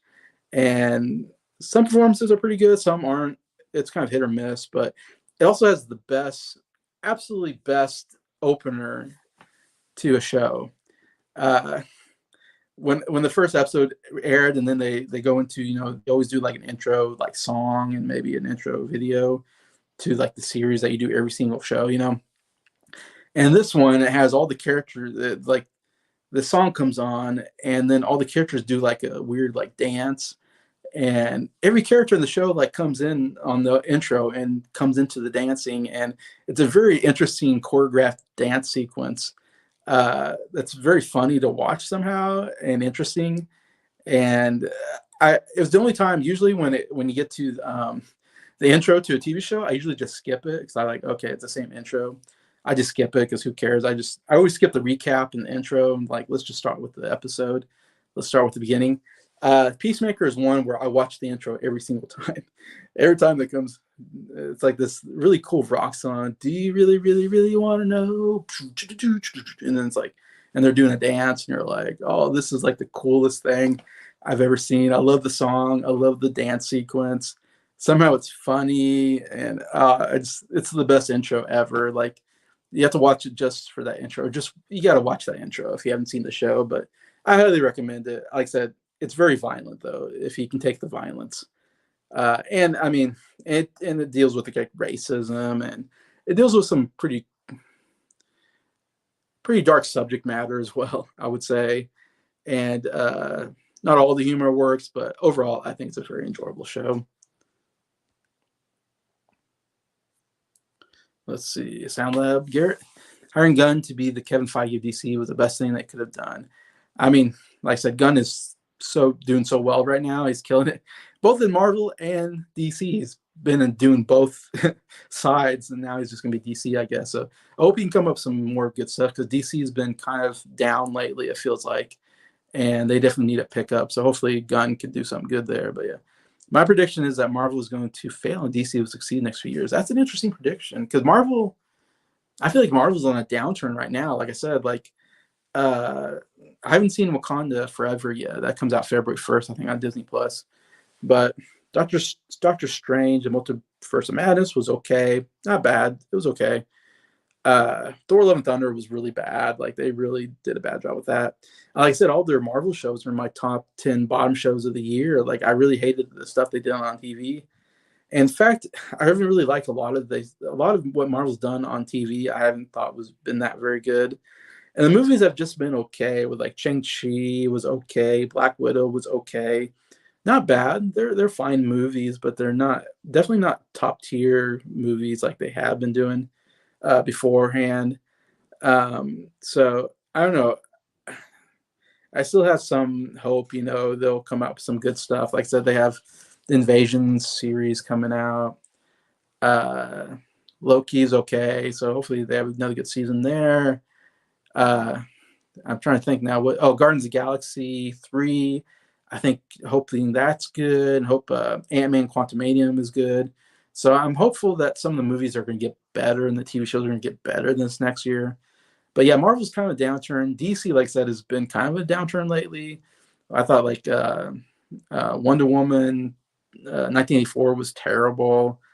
Uh, and then it's weird because you got the Joker, which is seems like a totally different universe, but I guess it's DC. And then the Batman is like it seems like a different DC universe. So it's like they got three different DC universes going at the same time. And we also have like Black Adam that came out, which I thought was okay. I didn't hate it, but I know a lot of people didn't like that movie as well, and that didn't do as well. And then you got the whole Henry Cavill not coming back as Superman, so I don't know what they're gonna do with Superman. Not sure what they're gonna do with Batman if those universes are ever gonna collide. I don't know what they're doing. So yeah, hopefully Gunn can get DC going up. Yeah, it will be interesting to see if DC gets better and Marvel doesn't. Because to me, Marvel's been way better than DC. But I know some people that like DC better than Marvel. I don't know. I always thought Marvel's been better personally, but I didn't love Peacemaker. Okay, and the humor was hit and miss. Yeah, I agree with that. But still entertaining to watch, and the show proves that John Cena can be a great actor. I totally agree. I think it's the best thing John Cena has done so far. I don't know. He did Fast and Furious 9. I didn't think he was that great in. He has small parts that are funny, like in Daddy's Home 2. And there's been some other shows, Trainwreck, I think it's called. He has a funny small role in. So he does actually been doing pretty well in some smaller roles. This is the first one where it's like, okay, John Cena, you're the main character, you're carrying the show. And he totally nailed it, totally knocked it out of the park. So I'd like to see more of him now. And I know, Jake, you said, I agree, the intro of the Peacemaker is brilliant. I'm glad you agree, because I totally thought that was like the best intro to show I've ever seen in my life. Hey, what all Beatles albums do you have?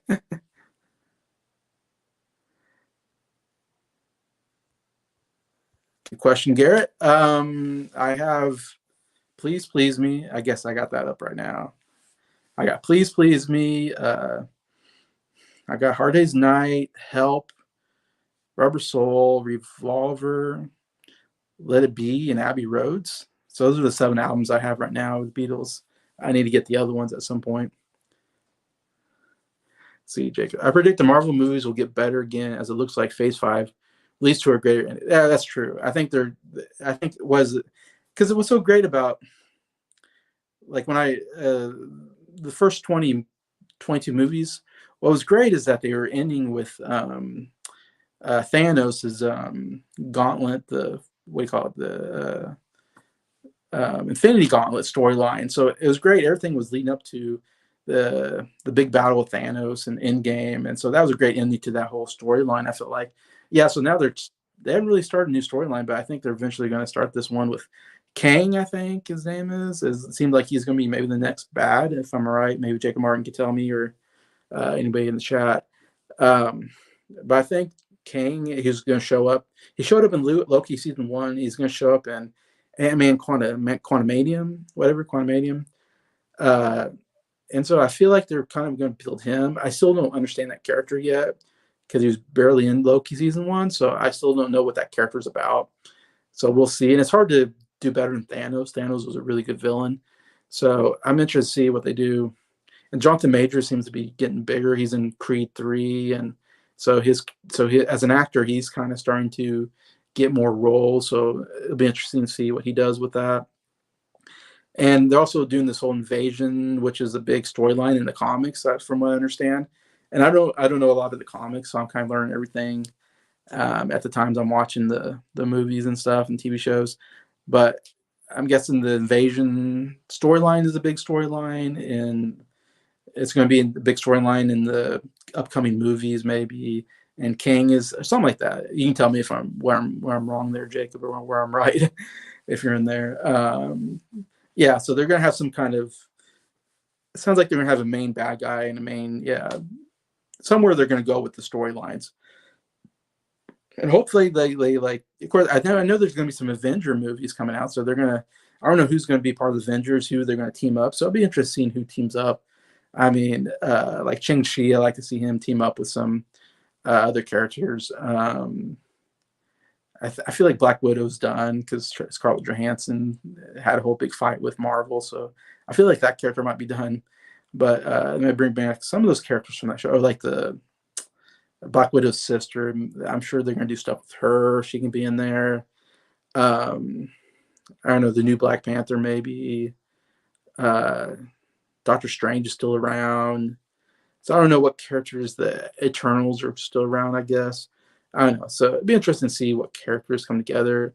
I know you probably Moon Knight might get in the mix. I'd love to see Daredevil get in there somehow. We're all afraid She-Hulk will get in there, and we won't like that or whatever. But yeah, and Marvel, Captain Marvel's still in there, so I'm sure they're gonna do some. I'd like to see some more mashups of characters anyway. So we'll see what happens there. But yeah, so where was I? So that was number 7, Peacemaker on my list. Number 6 on my list is an Apple Plus show I just watched actually a couple weeks ago, and that's called Severance, season 1. It's a big show off of Apple Plus, one of the big shows that people talk about actually, and so I had to check it out. And even my sister really liked the show, and she recommended it to me. And it's a very interesting, weird show. It kind of has a sci-fi feel to it. In fact, I would say it feels like a Twilight Zone episode, but for a whole season. And if you haven't heard about Severance, it's this kind of futuristic world, I guess you'd say, like near futuristic world. Anyways, where technology comes up with this way that you can somehow split your brain up to part of your brain is only awake when you're working, and the other part is like sleep, I guess. And then when you're not at your job, your brain switches, and all of a sudden you have the non-working side of your brain that wakes up when you're not at work, and the part of your brain, this is confusing probably, but the part of your brain that is awake when you're working goes to sleep. So it's almost like you're two different people. When you walk through the doors at work, all of a sudden your brain switches, and some technology they came up in the show, I guess, that do some kind of surgery, I guess, or something. I don't know. Uh, so when you're at work, your brain only knows that time at work. Like your brain doesn't know who you are really. It doesn't know what your life is like outside of work. All it knows is as soon as you leave work, you're back at work again. So it only knows the 8 hours that you're at work or whatever. And that's his whole existence. That part of your brain's whole existence is just you're at work for 8 hours and you know nothing else. And then the other side of the brain, all you know is when you're that 8 hours you're at work, you have no idea what your job is, what you're doing at your job. Don't know any of your coworkers. You just know as soon as you walk into work, you kind of go to sleep. Basically, that's how your brain. And then when you come back out, then you live the rest of your life. And you have a family maybe. I guess the whole idea is that you keep your work life and your social life separate, which is an interesting idea, I guess, because I kind of like the idea just that I don't get stressed out, because if I don't know what's going on at work, I guess, then I probably won't be stressed out all the time. Or I mean, not all the time, but I mean, you know what I mean? I wouldn't dread going to work because you just dread going to work. But if you don't know what's going on at work, then you never stress out about going to work, and you don't feel that stress, I guess, on your body maybe. So that's an interesting idea. But then the bad part is the part of your brain that just knows about going to work. That's all they know is the stress of going to work, and they kind of start getting curious of like, what am I doing when I'm not at work? What is my life like? I don't know who my family is. You're almost like in prison basically, and that's the whole show is like the end is you see them at work, and they're starting to question like, who am I? Like I don't know who I am really. I just know what work is like, but I kind of like to know, do I have family? And do I have a life out? What's my life like outside of work? And then you start feeling like you're in prison, and they try to escape, but they can't. I don't know. So it's very interesting, like sci-fi thriller kind of idea throughout the show, and it's a very interesting idea, I think. And of course, as you watch it, you feel so bad for the work people that only go to work, and and you feel like, yeah, I'd like to see them. I would hate to be at work all the time. That would be a sucky life. I would want to kill myself, or, I'd want to try to escape. I don't want to be at work all the time. I want a life too.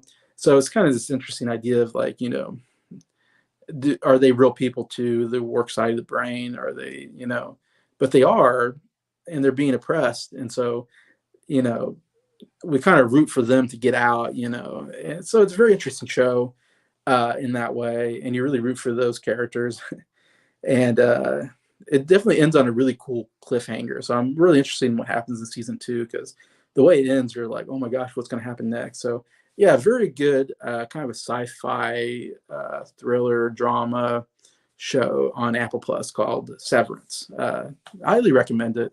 It's a little slow at times, I have to admit, and it takes a while to get going, but when it does, it gets pretty good. Let's see, Garrett. I got some. Oh, thank you so much, Garrett. Yeah, I've had kind of a bad week here, so I said at the beginning of the video. So I appreciate that, Garrett. You didn't have to, but you're such a nice guy. Wish I could pay you back sometime. We'll see. But yeah, been listening to this. Actually, I just listened to ELO the other day, the Out of the Blue record. Really good record, anyways. Really appreciate that. All right, so number 5 on my list of favorite TV shows of the season is House of the Dragon season 1, another HBO show. Like I said, HBO did really good, I thought, and there's a lot of HBO shows I didn't watch, but because HBO comes out with a lot of shows, but the shows I did watch, really, really good. And House of the Dragon is an interesting one because I'm a big fan of Game of Thrones, so obviously I was really looking forward to another show in the Game of Thrones universe, I guess, in that world, because I love that world so much. And obviously it's going to be impossible to be as good as Game of Thrones. Game of Thrones was such a phenomenon show. I mean, it's one of my favorite shows of all time. It really was like just this show that just hit just at the right time, it seemed like, and was had a huge hit, and everybody just absolutely got kind of obsessed with the show, and me as well. And so it's like it's one of the shows you feel like it's never going to happen again. Like, I'm never going to have a show as good as Game of Thrones. That might not be true. Maybe there'll be some good shows that come close to that, and there's a couple good shows out there that come close, but man, nothing as Game of Thrones. I was so excited every week to watch another Game of Thrones episode when the seasons were going. I was like, what's going to happen next? And there's always something crazy happening. Like, wow, I've never seen that before. And so I was excited for House of the Dragon. Now, House of the Dragon, nowhere near as good as Game of Thrones. Like I said, Game of Thrones is like way up here. It's one of my favorite shows. House of the Dragon is like, somewhere in the middle, I would say. And again, it's only season 1, so it's always hard to hit it on the first season. Even Game of Thrones season 1 wasn't like the best season ever, but it definitely had some great moments, and definitely provides some good characters. House of Dragon, the characters aren't nearly as good, I would say. There's still some really good characters here, but and in fact, House of Dragon is such a weird show. It's almost like 2 different shows. The first 5 episodes, it shows these characters. There's such a time jump. There's a huge time jump after 5 episodes. But even in those 5 episodes, there'd be a couple of years time jumps, which I've never seen a show that had so many time jumps within the show, where characters are, 16, and then also next episode they're 30 or something, or they're in 20s or something. Anyway, so that was kind of jarring, and I've never seen before. And it's kind of interesting because you have the same character but played by different actors as they're getting older. And the first 5 episodes I didn't like so much, to be honest, because it all dealt with this king named Viserys, whose wife dies, and he's looking for a new wife. And so the first couple episodes are like, oh, who's going to be his new wife? And then they deal with that, and they're constantly dealing with who's going to be next in line, because he doesn't have any sons. Because in that world, the son would be next in line to be king. He has a daughter, but there's never been a queen, I guess, in that Wisteria, whatever. And so there's this, and he has a brother who nobody likes, but is basically next in line to be king. So there's a lot of talks about who's next in line to king. And to me, that was kind of boring to go, okay, that's all we're going to talk about is, it seemed like all we're talking about is who's going to marry who and who's going to be the next king. And it got kind of boring. Um, because then you even had like, oh, the princess needs to marry. So it seemed like there's a lot of, it was almost like bachelorette, medieval fantasy style bachelorette series of like who's going to marry the princess. And I was like, okay, I'm tired of this storyline. I don't care. I want to see some heads getting cut off. I want to see some dragons burn some people alive. I want to see some of that stuff more than who's going to marry who. So the first 5 episodes to me was kind of boring. I was actually pretty uninterested in what was going on. And I was kind of down the show where I thought, oh man, the show was just a disappointment. But then episode 6 to 10 was really good. And that really turned the whole show around because they did this huge time jump between episode, I believe, if I remember right, I think it was between episode 5 and 6, somewhere in that time period. They all of a sudden went from, like I said, 16, 7, or maybe 20-year-old. The two of the main girls were like 20 or something. And we go like 10 years into the future or something like that. Where all their kids are like teenagers or little kids, and they were just babies before.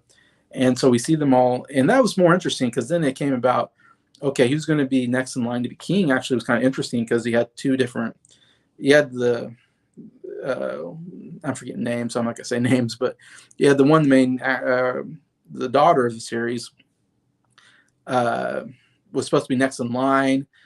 But then the king got remarried and has a son. So then it's like, who's going to be next in line? Is it she's still next in line, or is it going to be his new son or his oldest son that he has? Anyway, so there's kind of an interesting back and forth between those two families, are kind of, backstabbing each other to try to get to be next in line. And I love that about Game of Thrones in total. I just love the whole politics and backstabbing and trying to get one over each other. And, the whole like, you're from this family and you're from this family, and you try to make allies with each families, or, to go against this family, try to make your family higher up in society. That's all actually pretty interesting, I think. And they did a good job. I think, like I said, in 6 through 10 episodes where you're like, okay, now I see the chess pieces kind of being put together. And you kind of knew that once Viserys died, all hell was going to break loose. And that's basically what happens. It's like, as long as he's alive, he can keep the kingdom together and keep from the infighting, basically. But he's going to die because he's like got some kind of disease. And Paddy Considine, I put as my favorite performance of the year, favorite actor of the year. He did such a great job, especially towards the end when he was looking pretty gross. He had a lot of makeup on. He was losing some limbs, and he still was like totally nailing the performance. I thought really, really, really good. Anyways, and I love the fact that it kind of mirrors Game of Thrones in that Game of Thrones is kind of that way. I'm spoiling Game of Thrones and House of Dragon a little bit here, but in Game of Thrones, Robert, he was the king at the beginning. It's like everything is okay as long as he's king, but as soon as he dies, like that's when all the wars start. Because then they start questioning who's the legitimate next king, and so then everybody starts, then a war basically starts out, and you have all these different families siding with each other and going against each other, and you see all these, like I said, chess pieces kind of being put into place and how they're going to win the war. And that was what made Game of Thrones so interesting, and that's what they finally did with this show at the end. Was like, I'm spoiling it, I'm sorry, but yeah, King Viserys dies, and then we get this. Basically, you can tell a war is going to start between these two families. And it's all deals with Targaryen family basically, and so you see the Targaryen family kind of going to have this civil war. It's going to happen, and you see that at the very end that okay, there's going to be a war in the next season. So it's kind of like this whole season felt like it was just setting up the next season for more exciting things to happen. So I feel like that kind of hurts the season, but so I'm hoping the next season is going to be even more exciting. There's going to be more battles. There's going to be more dragons. The dragons were really cool. I have to admit, I really like the dragons. They did a good job with the dragons. And HBO does such a good job, with the cinematography, the costuming, everything is so good. That's what the HBO is just totally nailing it, I think, on TV, unlike Amazon, who does such a horrible job, and Disney Plus. But yeah, they're totally nailing it here. And yeah, when the ending comes, you're like, oh man, stuff is going down. And so it makes you excited for season 2 because you're like, okay, now we're actually going to get into the cusp of the show, and we're going to have this civil war go on. And so some pretty interesting things are going to happen. I'm pretty sure. Anyway, so I still recommend the show. It's number 5 on my list, and mostly because even when the episode's boring, it always ends interesting. Like every episode, somebody dies or something bad happens at the end that's shocking. That you're gonna go, oh my god, that was a shocking moment. That's what Game of Thrones was like, and that's what the House of Dragon is like, and so it keeps me interested in every episode. I was actually looking forward to every episode, even when I was bored. I was like, oh my gosh, like so and so died. Now I got to see what happens in the next episode.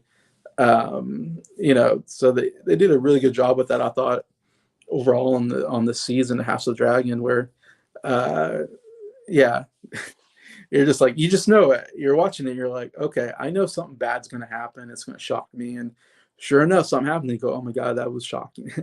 I'll say this: it makes giving birth really look really really terrible. There's like 3 birthing scenes, and they are horrible.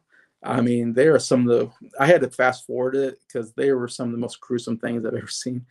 And yeah, it's not giving birth in this world is not a good thing. It's like you have a 50-50 chance you're going to die in childbirth, it seems like, and die in a really horrible way in childbirth, I should say. And so yeah, it's like childbirth is not a good thing in this world anyways, which I didn't realize that in Game of Thrones, but House of Dragon, they really hit you with that. Like, oh my god, not a birth scene again. But yeah, so I still recommend the show. Number 5 on my list.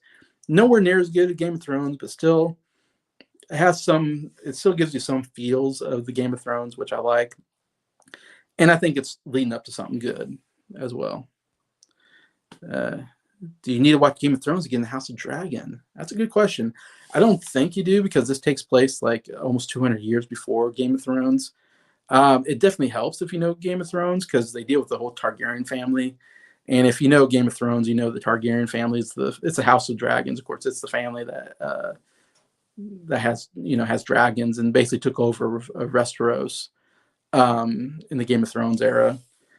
And they're basically at the beginning. They used to be the king of Westeros, of course, and then there's a rebellion that happens even before that book series or before that movie or show starts. But I think you can watch House of Dragon and still get enjoyment out of it and still kind of get what's going on without knowing everything that happens in the future, I think. Because it happens so far into the past compared to, like I said, compared to Game of Thrones that none of the characters are there that are in Game of Thrones. They all are dead by the time Game of Thrones comes about. So this is basically almost like a history book. It's almost like the House of Dragon is almost like you picked up a history book and like, I wonder what happened, in the past, and kind of looking and seeing how everything kind of worked together. But yeah, hope that answers Jacob. So that's number 5. Number 4 on my list here. I don't try to make these very long, but man, I'm almost at 2 hours. Number 4 on my list is The Umbrella Academy, season 3, which is on Netflix. Again, Netflix came out with some pretty good shows, and I have a couple more shows left here. In fact, and a lot of people don't like The Umbrella Academy. I feel like that's a show that I've been champion for a while, and I haven't heard a lot of people really enjoy it. In fact, I heard people say season 3 was their least favorite season. It's actually been my favorite season of the show. It's a very interesting show. If you like sci-fi, though, if you like superhero shows, I think you would like this because it's definitely very sci-fi-ish. It's kind of follows kind of like an X-Men style show where you have these kids who have superpowers and they live that's how the show starts. Not this season, but first season starts with, you find out the background that these kids are all kind of adopted by this guy who's mysterious, and they're called Umbrella Academy, and they go out and fight crime when they're, younger. But then when they're adults, some of them still fight crime, some of them kind of gone away from it, and then they come back together. Anyways, in each season, the world's going to end basically, and they have to figure out how to save the world before it ends, or not so much save the world, but somehow teleport out of that world into another world before it ends, or something like that. And so we get to season 3. We're almost in this. Now when we get to season 3, they're almost in this alternative universe where the Umbrella Academy doesn't exist, and there's just a new academy called the Sparrow Academy that has kind of the similar characters as Umbrella Academy, but they have different superpowers. And so there's kind of this rivalry that happens. And so they're trying to figure out what to do in this new world. Then the world's going to end again, and that's like the whole thing. Every season, the world's going to end, and and they got to figure out, okay, how do we save the world from ending, or how do we survive the world from ending, or how do we teleport into another universe, an alternative universe, so we don't die. I don't know. So it's kind of funny that way, that it's always that way. But it's a very interesting show. The characters are really good. It provides a lot of comedy. It's a very funny show at times. The action sequences are very well done as well. And it's just very creative. It's just a super creative show, and how it deals with time travel and a lot of sci-fi elements like that, superpowers, Uh, and yeah, all that is done very, very well in the show. Overall, just a really entertaining show throughout anyways. And I thought season 3 was just as good, and leaves on a really good cliffhanger to where, like, what's going to happen in season 4. And it has one of the great, it has some good love stories, in fact, as well. Like I said, Luther, I love Luther's love story with Sloane, I believe it is, from the Sparrow Academy. They have this great story arc, and Luther is absolutely hilarious because he's fallen in love. And but there's also so many great characters in here that I absolutely love, and makes the show very fun and interesting. Um, like I said, and it has one of the best. The very first episode has one of the best scenes I've ever seen um, in a show.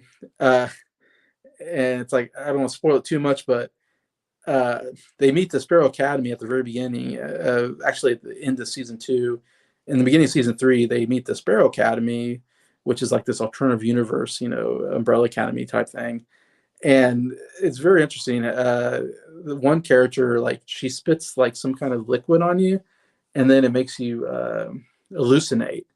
And so she spits this liquid onto Diego, I believe his name is, and he starts hallucinating that they are dancing to Footloose. And it is one of the greatest sequences I've ever seen a show. I absolutely loved it. It was everything I ever wanted it to be, and what makes Umbrella Academy such a good show, and why I have it so high up on my favorite shows. Because all of a sudden she spits this thing on him, and he's like, "What's this?" And then next thing you know, they start dancing to Footloose, and like the song shows up, and they're doing like a line dance. And as an audience, you're like, "What is going on? Why are they dancing?" It wasn't. And they do a full. They play the whole Footloose song. They do this whole dance sequence. It takes up like 5 minutes of the show. I mean, it's absolutely amazing. And then you realize, oh, he just hallucinated it all, and you're like, oh, that was the greatest hallucination ever. And it was so funny and so just amazingly weird. And that's what's so good about the show. It's funny and it's weird, and I love it anyway. So yeah, so I got Umbrella Academy 3 season 3 here at number 4. Jacob, I guess you've watched the show, maybe. Let's see. I hadn't watched Game of Thrones. All I've heard from people is that apparently a really great show to the final season. Yeah, final season was a big disappointment, and it had a really bad ending to it. So a lot of people are like, it's a little down on House of Dragon, I think, because they're like, oh, Game of Thrones ended so badly. And some people think maybe they can fix some problems with this, the House of Dragon, because House of Dragon is based on a book that's already written, while Game of Thrones is a book series that's still being written that George R. R. Martin still hadn't finished. So that's part of the problems of Game of Thrones. Yeah, it definitely had a bad ending to it, but still it's a good show, and I still enjoy it. It's definitely a very rough show. I don't know if you like rough shows, Jacob, but there's definitely lots of really, it's one of the most gruesomely violent shows I've seen. And I'm not big on violent shows, but I kind of went through it knowing, like, okay, I got to get through some of the cringy parts to get to the good parts. And there's definitely some sexual stuff in there. I had to fast forward. There's lots of nudity and sex in it. And I definitely was like, I got to get through this stuff. I can't sit here and watch this. This is too much. Um, let's see. I still need to watch Umbrella Academy season 3. Okay, so yeah, that's cool. You've seen the other 2 seasons. If you liked the first 2 seasons, I think you really like the 3rd season. I did anyway. Some people are down on this season actually, but I thought season 3 was just as good as the first 2, if not better. I think the show's getting better with each season. In fact, season 1's my least favorite season so far, so that's cool. I hope you watch that and tell me what you think, Jacob. See, Klaus and number 5 are my favorite characters. Yes, I love Klaus and number 5. Really great characters. like I said, Luther, I love. Diego, I think is great. Klaus, number 5. I hate to say the 2 female characters I'm not as crazy about.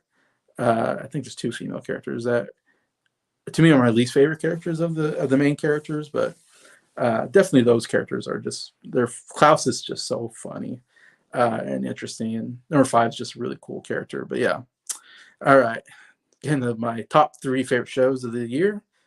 Number 3 is Reacher from Amazon Prime. It's the one Amazon Prime show I have in my top 10. Like I said, Amazon Prime had some bad shows, but they did a really good job with this one. Reacher season 1 came out this last year.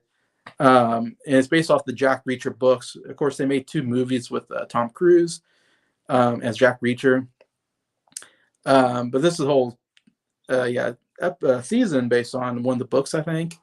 And I think I'm not a big fan of Jack Reacher. I like Tom Cruise, but he definitely didn't fit the character, because the character is supposed to be this huge, strong guy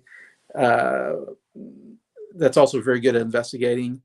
And Tom Cruise, though, can do action. He's not a very big guy, so he doesn't really fit the character in that sense. That he's, I don't know how tall he is. I feel like he's like 5'8", 5'7", maybe shorter than that. But he's kind of a short guy, Tom Cruise, and he's not really that bulking of a big guy. I mean, he's in good shape, of course, but he's obviously getting older. But this show, the guy that plays Reacher, Jack Reacher, really, really good. He's like 6'5". He's just totally jacked. He's like, because his character, Jack Reacher, is like a former, I don't know if it's Marine or Navy SEAL or something like that. And anyway, you don't want to mess with them. And they make that pretty clear pretty early on in the show. You don't want to mess with this guy. This guy will mess you up. You don't want to, I mean, I've never gotten a fight before, but I definitely would not pick a fight with a 6'5" jacked guy. That looks like he means business. And the actor, it just fits. I mean, just looks so good in that as this character. And it's a very interesting character, though. I mean, because the fight scenes are really good in the show. That's what I really love about the show. The action is done very, very well. There's, shootout scenes that are really good, but there's just hand-to-hand combat scenes where he just takes multiple guys out. There's a prison scene where he gets attacked by prisoners, and he takes them all out in a bathroom. It's pretty brutal, but pretty awesome. He's also very smart, though. He's an investigator, and that's what makes the character so interesting. It's like you're watching Sherlock Holmes, if Sherlock Holmes was built like a tank, and could beat people up. And so it's interesting how they mix in with the really good investigation work with the guy who's also really good at fighting.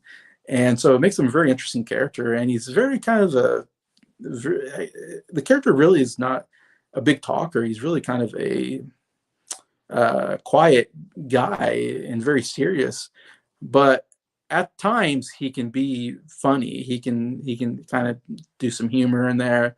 Mostly he's like the serious, quiet guy, big sort of serious, quiet guy who's like, kind of like mind your own business, kind of thing. He's very personal. He doesn't want to give away his private life.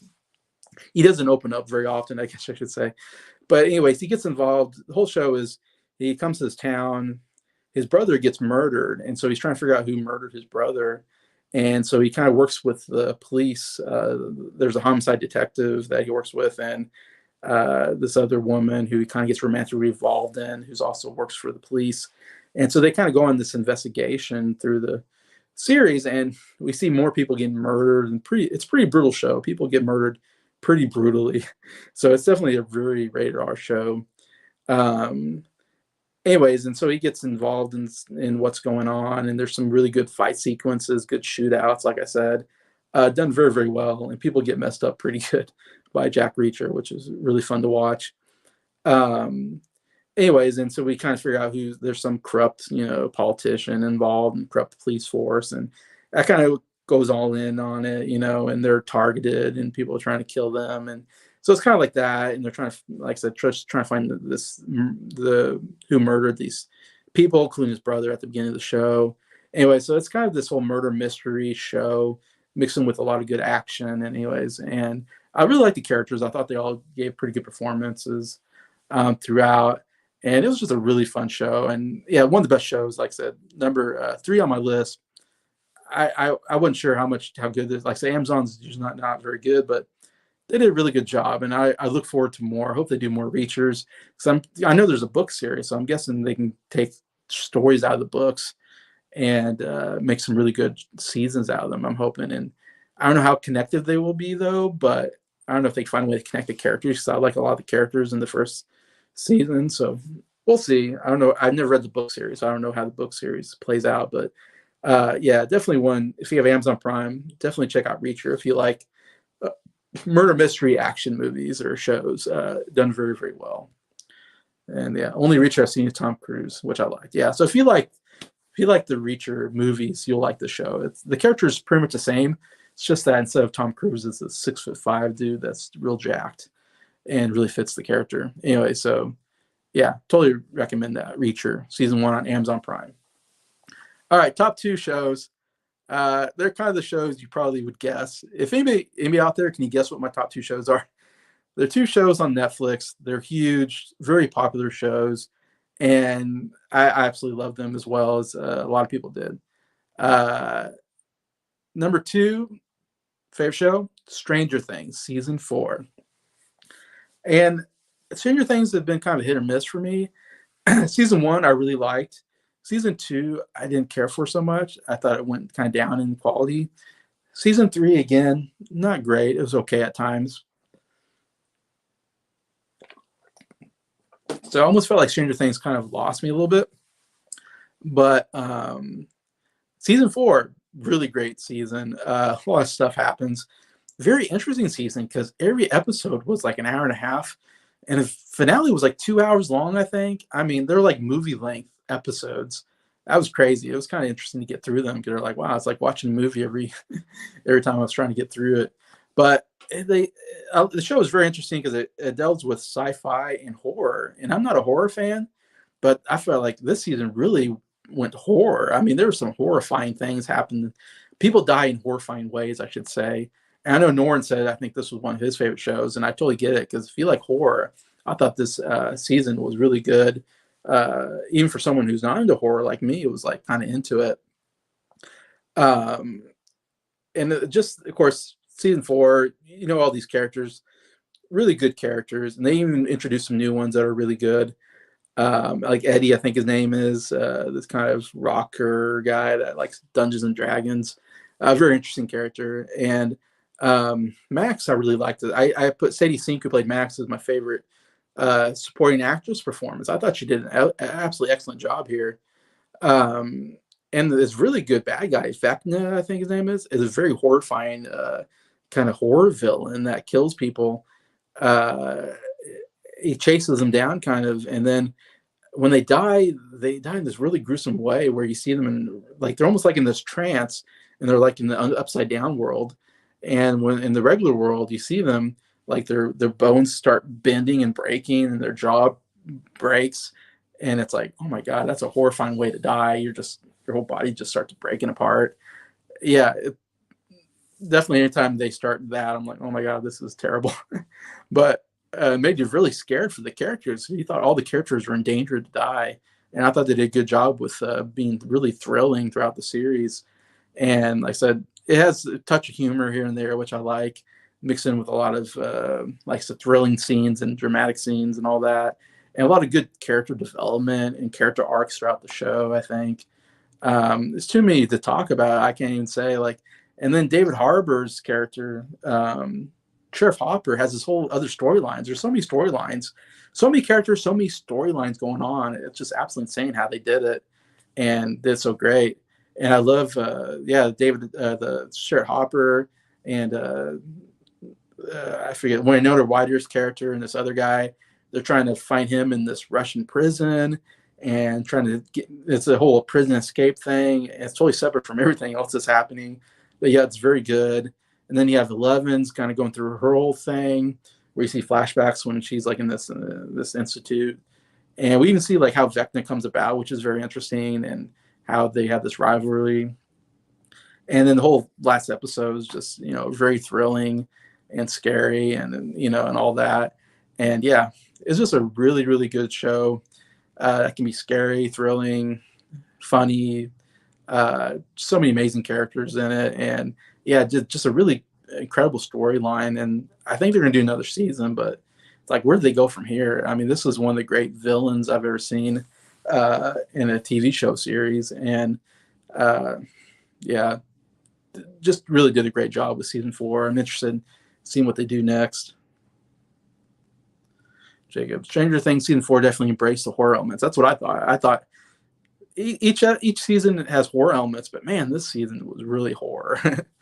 Vecna is usually the best villain in the show today. Yeah, he was absolutely scary villain. Very Freddy Krueger like. Yeah, because he's like, Max, and they're like, oh my god. And then he's like talking to his victims before he kills them. It's like, oh god. Like once he shows up, I'm like, oh no, get away, run away. Season 5 is supposed to be the final season. Okay, yeah, I'm interested to see season 5 now. After this season, I thought was so good, and I wasn't expecting to be that good. So to me, this was number 2 on my list. To me, it was way better than I even expected it to be. Anyway, so yeah, obviously, if you haven't been watching Stranger Things, yeah, it's definitely one of the top shows out there, I think, and a huge series, has a lot of fans, bigger fans than me, in fact, and big following on Netflix. And Netflix, yeah, one of their biggest shows, and you definitely have to watch Stranger Things if you like sci-fi or horror. I think it really nails it there and does a good job with that, anyways. And there's one episode where, yeah, you think Max is gonna die. Vecna's chasing Max, and they have to put like a song to get her out of the trance. They put this Kate Bush song on, and we see her like running like towards the, I don't know, something, the light or something like that, and it's like, and Vecna's chasing her, and it's like slow motion. You hear Kate Bush playing. Man, that was such a great episode. Like, and I was like really scared that Max was gonna die, and I was like, no, Max, go, get out, don't die. Like I was gonna be upset if she died, and I mean, I'm spoiling it, but anyways, but I won't say. But anyway, that episode was great. I was so thrilling, scared for that character, and the way they did it, just absolutely amazing. See, the episode with Max was the best episode. That's what I thought. Where she's at the graveside of her brother. So good. Anyway, so that's number 2 on my list, Stranger Things season 4. So number 1, favorite show of the season. If you know me, you know what one of my favorite shows is. I know Mike not in there right now. If you've seen this, Mike, I know you love the show. Jamie Lee loves the show. Norn's getting into the show, and that is Cobra Kai. Cobra Kai, I believe this was season 5, if I remember right. It's been that long. I love Cobra Kai. It's one of my favorite shows going on today. I always say Cobra Kai and The Mandalorian are the 2 best shows going on, I think. And you can throw Stranger Things maybe in there. But Cobra Kai is on Netflix, and every season doesn't disappoint. I every time a season comes out, I binge watch it. Like, I think I watched this in 2 days. Like, I totally just binge watched it, because you got to watch every episode. After one ends, you're like, I got to watch the next episode to see what happens. But yeah, this great season. Like I said, maybe my favorite season. It's hard. I can't say until the show's over and I can watch all the seasons back to back. Maybe I can kind of make more of a decision. But still, I love, of course, the big fan of Karate Kid. So I love the nostalgia it plays off of. It's funny. It's a really funny show. Love the characters. Does have some good dramatic moments, and also the fight scenes are really well done. That's what makes it such a great show. Is, of course, the character arcs, and the way that each season ends is always great, and always have a good fight scene in there. And yeah, I do such a great job. I love the addition of Chosen, who was a bad guy in Karate Kid 2, and he comes into this season, and he was great. He was one of my favorite characters of the season. And it's such a great character arc that he comes this evil guy in Karate Kid 2, and then all of a sudden he's really good in season 5. And I love all the villains. You get all these villains together. Like Johnny Lawrence is the villain of season 1, and he got Chosen here. And we also get Mike, I think his name is. Not forgetting his name, but he was the bad karate boy, whatever, in Karate Kid 3. So he actually has, not in a lot, but he's in it a little bit. And so it's like, all right, we get like one of the villains from episode 3 in here. And obviously we have Kreese, who's been a villain since the beginning, and we got Terry Silver, who's the villain also of season 3. I mean, of Karate Kid 3. He's a villain, and he came in last season, and he's really killing it this season. I gave I think is what's his name, Ian Griffin's, the actor who plays Terry Silver. I gave him my favorite supporting actor of the year award when I did my Jason Neal Molina awards this last week. He was my favorite supporting actor. He's such a good villain. Chews up the scenery, has such a great evil smirk, and he's also really good at fighting because he's like I don't know, he's 6'4" or something like that, 6'5". He's like a really tall, skinny guy who really can still fight, even though he's 60 years old. He still looks good when he throws those kicks because he has such a good long reach. It's like he's a really good, formidable villain. And we even have this great showdown between Terry Silver and Chosen at the end, and yeah, just everything I ever want Cobra Kai to be. It's like it's a cheesy action flick at times, maybe over the top. I still enjoy it. Um, I will say I enjoy the adults more than the kids. The kids are more soap opera-ish, so I'm like I don't like all the love story stuff that goes on with the kids, teenagers. A little too much like a soap opera or something. Oh, so and so likes so and so. Now they like so and so, and I'm upset. I don't care for that as much, but still the character is really good. Except for I've always said this. I never liked the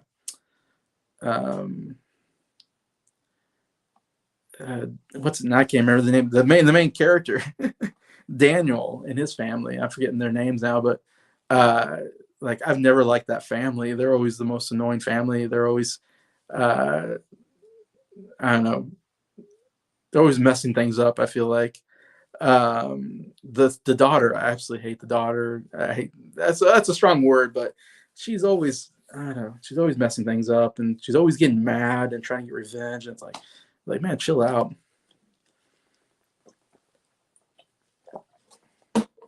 I can't remember her name now, but to me, I love Johnny Lawrence. The whole show is love Johnny Lawrence, love his relationship with Miguel. That whole storyline is still so great in the show. It's funny, the first episode or two, they do this whole storyline where Miguel's trying to find his real dad.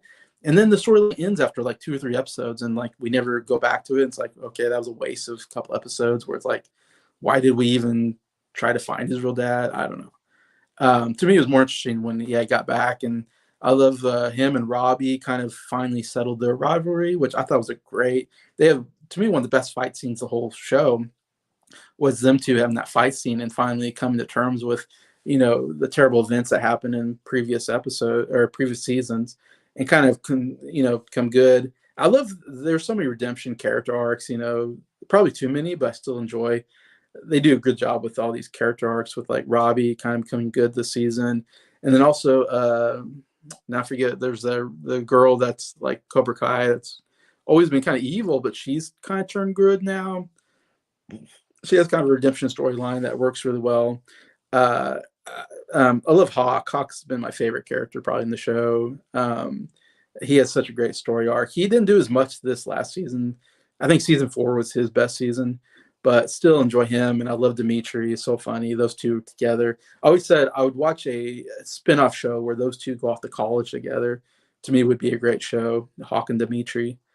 Um, but yeah, overall, I love the whole story arc of uh, taking down Terry Silver and the Cobra Kai, new Cobra Kai that he's kind of developed, and how they're all going to kind of come together.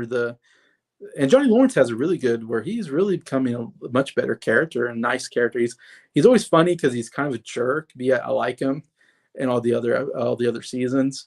And I love the show because Johnny Lawrence. I say William Zabka, who plays Johnny Lawrence, is so good in the show because he's so kind of not with modern times. He's still stuck in the 80s. And I love that about the character. And he's so politically incorrect with stuff that he says, and he doesn't understand the politics of the day, and he doesn't understand new technology. And I don't know, I just love that about the guy. But yet he's really coming. Of course, his character's changing a lot with he's having a new kid and all that. And so he's trying to become a better father for the second kid. And so he really becomes a really good character, a really likable character. Even though I liked him before, he's even more likable now. And I love that him and Daniel are now working together. And Chosen's also in there. So those three together are really great, I thought, throughout the season. Yeah. And like I said, just a lot of great fight scenes. The very last episode had some really good fight scenes in it with Chosen and Terry Silver and Daniel. I mean, man, and I love all the flashbacks to other movies and stuff. I love when they do that. Yeah, so it's just my one of my favorite shows out today, and still nailing it this season. Provides me all the nostalgia I want in Karate Kid, and giving us new characters and new storylines. And yeah, I after this season, I'm like, it feels like Cobra Kai is dead, but I think they're gonna have to have another season, I'm guessing. So I'm thinking maybe one more season, and that show, I don't know where else they're gonna go. I love the show. Feels like they're almost done with it, so I'm kind of sad to see it go if it goes. But maybe one really good season, hopefully, left in them. So we'll see. So yeah, if you know me, you should have guessed. Number one, Cobra Kai. So every season of Cobra Kai is going to be like my number one show. Either that or Mandalorian are like my two favorite shows. So anytime those shows come out, that's like my favorite. So, but yeah. And so some of you really like it. Let's see, Jacob. I love the original Karate Kid movie, but I've not seen Cobra Kai. Okay, you're not into Cobra Kai yet. Norton's just now getting to Cobra Kai, so I hope he enjoys the show. I know Mike loves the show. Jamie Lee loves the show. Rashad loves the show. Rashad G loves the show. And I'm sure there's more out there, so hopefully y'all agree with me. Really great show. Cobra Kai season 5. Number one show for me. So that's it for my bottom 10. Sorry, that took a while, almost 2 hours and a half minutes. Gosh, these always take so long. I guess I have so much to say, and I have a hard time. I have a hard time talking about something and trying to say it in very few words because there's so much I want to talk about. And this is my chance to talk to you guys about what I think, and hopefully you guys enjoy some of my opinions out there. And I give somewhat of a smart, informed opinion, I hope. So thank you for watching. Thank you to everybody that's chatting with me. I really appreciate your support. And yeah, I'll come back next week with some more videos. And till then, have a good weekend.